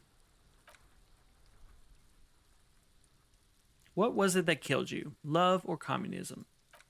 You said love killed you before, when the corpse was talking to us before, because of course it did. But then you fell down. You said it was communism. You're misquoting me, Rooney. I said communism killed me. Love did me in. Okay. I hate you. You stink and you're boring. Do I remind you of someone? Oof. I don't need self-loathing from a corpse like that. Holy smokes. A child born with Muller's disease. Harlequinism, grown up miraculously. Okay, we'll go with what our brain told us. You sure wriggled out of that one, Coppolini. Okay, enough. No more talking. No more talking to the body. Let's try thoroughly searching the body one more time. We did it. We did it, you guys. Your arm reaches out and your eyes close, as if by their own volition. It's dark all around. You feel cold, dead flesh through the latex glove. It's right under the palm of your hand. What is this? His face, his cheeks, his nose, his fat, swollen lips. Like a rubber spider, your gloved hand crawls on his features. Everything is silent all around. Let's crawl up his nostrils, why don't we? They are swollen shut. You need to really push to get in. Oh, God. Okay. Okay. Only the little one fits. The flesh changes shape as you bore in, searching for something in the cartilage. The fuck is he doing? You hear a voice squeak. It sounds very far away. The thing you're looking for, it's not there. Crawl out, spider. Let's put your fingers in his nose. In his mouth, I mean.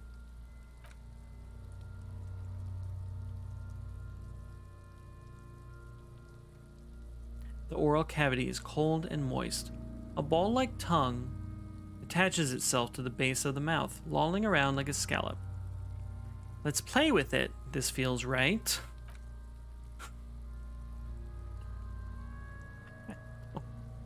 The tongue moves freely in the cavity. The mucosa of the mouth is slippery, fragile even through the latex. From the soft meat, teeth are budding, hard pearls of bone in the gums.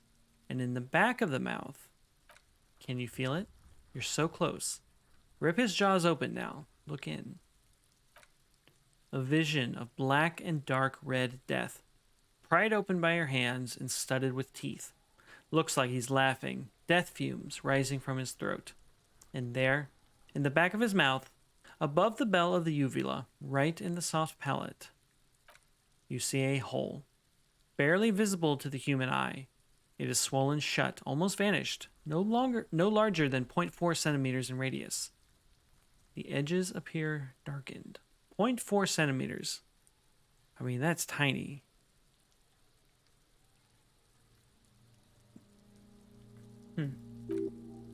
An abrasion collar. This is what we're after. I don't know what an abrasion collar is, but okay. Abrasion collar. The lieutenant looks in. There's a pen in his hand. His notebook is open at the copy paper. Kuno is silent. Let's touch it with your finger gently. A black trickle of liquid runs into his throat from the wound. Let's put our finger in. Your index fits right in there. A wide tunnel of flesh opens up. Tissue damage, wide enough for 2 fingers. As you push both in, you reach through his mouth right into his brain stem. Sure. The fuck is happening? Oh shit, see? Brainstem? Yes, that's what this part is called. Let's feel around first. The basal ganglia feels clumpy. What entered here has torn apart his reptilian complex. This man will never sleep again. Never wake. Let's push deeper. Your yellow fingers slide into the remains of the limbic system. There is no resistance. It's gelatinous. The slug-like structures are damaged too. The tearing extends deep into both hemispheres. This is what he used to regulate his emotions with. There's a cavity cut right between the hemispheres, Kim. The lieutenant answers with the sound of his pen on paper. Fucking cavity, see? Kuno's voice is hushed. Alright, let's push deeper. Your fingers are all the way in now, reaching toward the inside of his skull. The cavity goes wider, but the entry wound isn't wide enough for the rest of your hand to follow. Alright, let's wriggle our way in. Your fingers reach toward his skull. His cerebral cortex feels like jelly, cold jelly. Strange fluid streams down your wrist as you push deeper, until you feel it on the tip of your finger. Ice-cold, serrated metal. Its edges cut right through the latex and into your finger. We have a high chance of getting it out right away, but we're going to go through the other choices first. I feel a solid object right under the skull. Can you get to it? He searches his pockets for something. Let's inspect the skull first. There's a tiny crack, a protrusion in the cranium, right in the back of his head. Your finger must be pointing straight at it from the inside. Oh, so this is the bump that we felt earlier. The object that is in there stops just short of the skull in the encephalus, knocking this tiny fracture into the cranium. This is the irregularity you felt before, the one that was too tiny to register consciously. We have the makings of a very small exit wound here. The lieutenant leans closer. Forget about the fucking exit wound, Bino. The pig is wearing him like a fucking puppet. Oh, God. Alright, let's get it.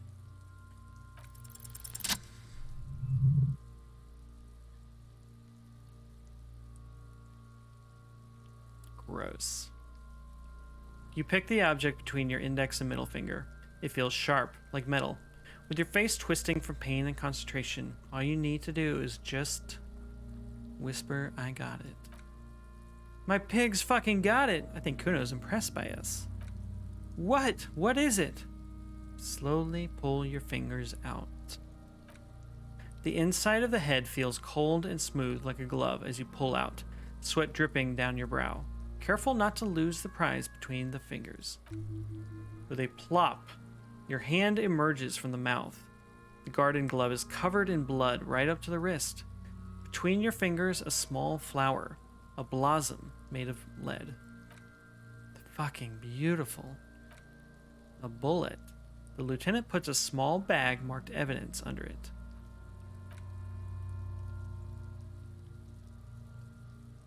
The bullet falls in the bag, leaving a smattering of blood on the plastic.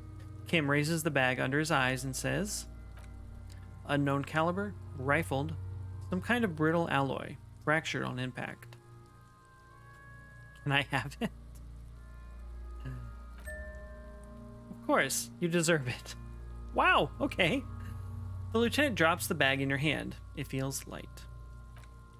We need to add an item to the injury list. Injury number 4. Oval entry wound with an abrasion collar. Soft palate, back of mouth. High velocity, temporary cavity in brain tissue. Small exit wound on the occiput. He underlines the injury forcefully. How does that sound? Let's just nod. Let's stoically nod. Opinion. Fatal injury. Goddamn right. And one last thing. Click, click goes the pen. We can now fill in injury number 3, ligament mark. Opinion, non-fatal. Post-mortem treatment. This guy was killed by a bullet, and then they hung him to make him look like he died from a hanging.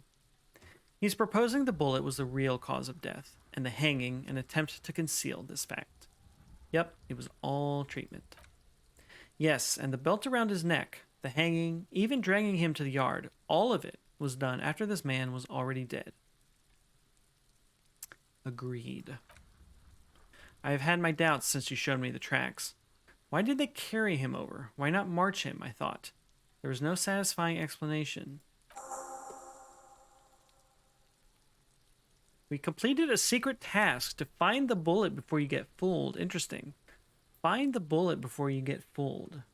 I wonder if there's a way to get that task, you know, basically have it be a non-secret task. Like if we've examined the body, but then later someone tells us like, oh, he was shot, you know, and we can examine the body before it's taken away, something like that. I don't know. There have been other signs too, small things. Oh, so we can definitely take this back to the Hardy Boys and say, yo, you guys did not kill him despite your confession earlier. Who would do this? That's for us to find out, but this will make finding them just a little bit easier. Why would anyone do this? To hide something. The real killer? The real motivation? What really happened here? I think I need to watch myself. Yes. Oh, he nods. You really, really do. I'm glad to hear you say that. Your room in the Whirling Rag should come with a bathroom. Be sure to make use of it in the evening. Okay. Maybe the bullet holds more answers. Yes, we should take a closer look at it. I'm certain it has more to tell us. Oh, okay. This little thing could reveal much about the weapon that shot it. Okay. So what's next? We bag the corpse and carry him to the holding pen of my Kanema. I can transport him to processing myself, but I will be gone for the rest of the day. What should I do in the meantime, Kim? Work on the case, tend to personal matters. Try not to do anything too dangerous. An officer needs backup in a neighborhood like this. Okay. I'll leave that choice to you. And one more thing. He looks you in the eye. Great work, detective. Thank you, Kim. Thank you.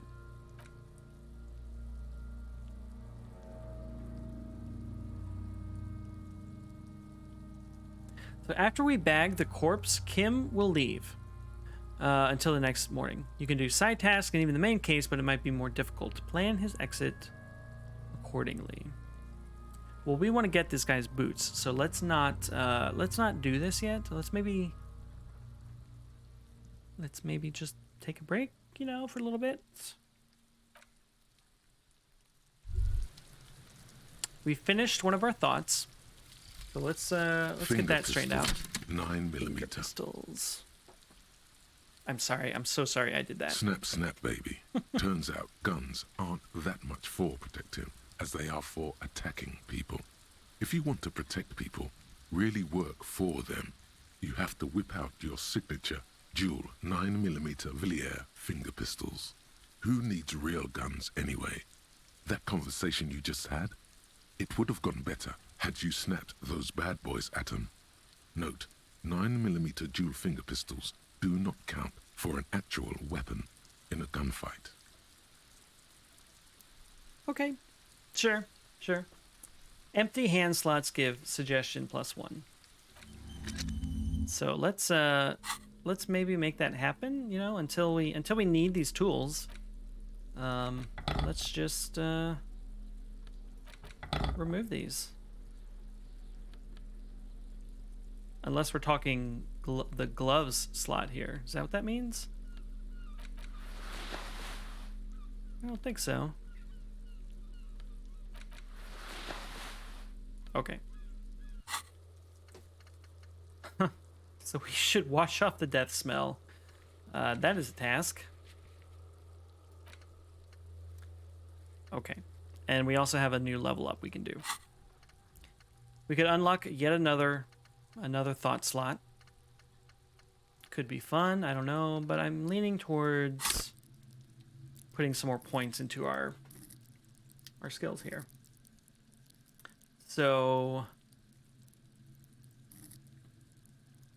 I feel like perception could be handy. We'll notice things is my hope. So we'll just do that. You know, why not? Great. Okay, well, we've been going for over 4 hours here, so I think this is a great place to stop. It's been fun, though, everybody. Thank you for hanging out with me. Right, we got that saved. All right, let's see who's streaming. Do a nice little raid if we can. I know we only have a few people around, but that's okay. Alex, are you a squid? Let's mute that. You know what? Artyom Havoc is streaming. He's editing some photos today, so let's go ahead and raid him. And yeah, I will be back Wednesday at the latest. I might try streaming tomorrow, depending on what's going on, but we'll see. It's Memorial Day, but we're not going out for much because I'm afraid it's going to be like way too busy. So, but Tuesday it's going to be really hot, so we're going to go to the coast on Tuesday. So that's the plan. So yeah, I hope I see you guys soon. Let me queue up this raid.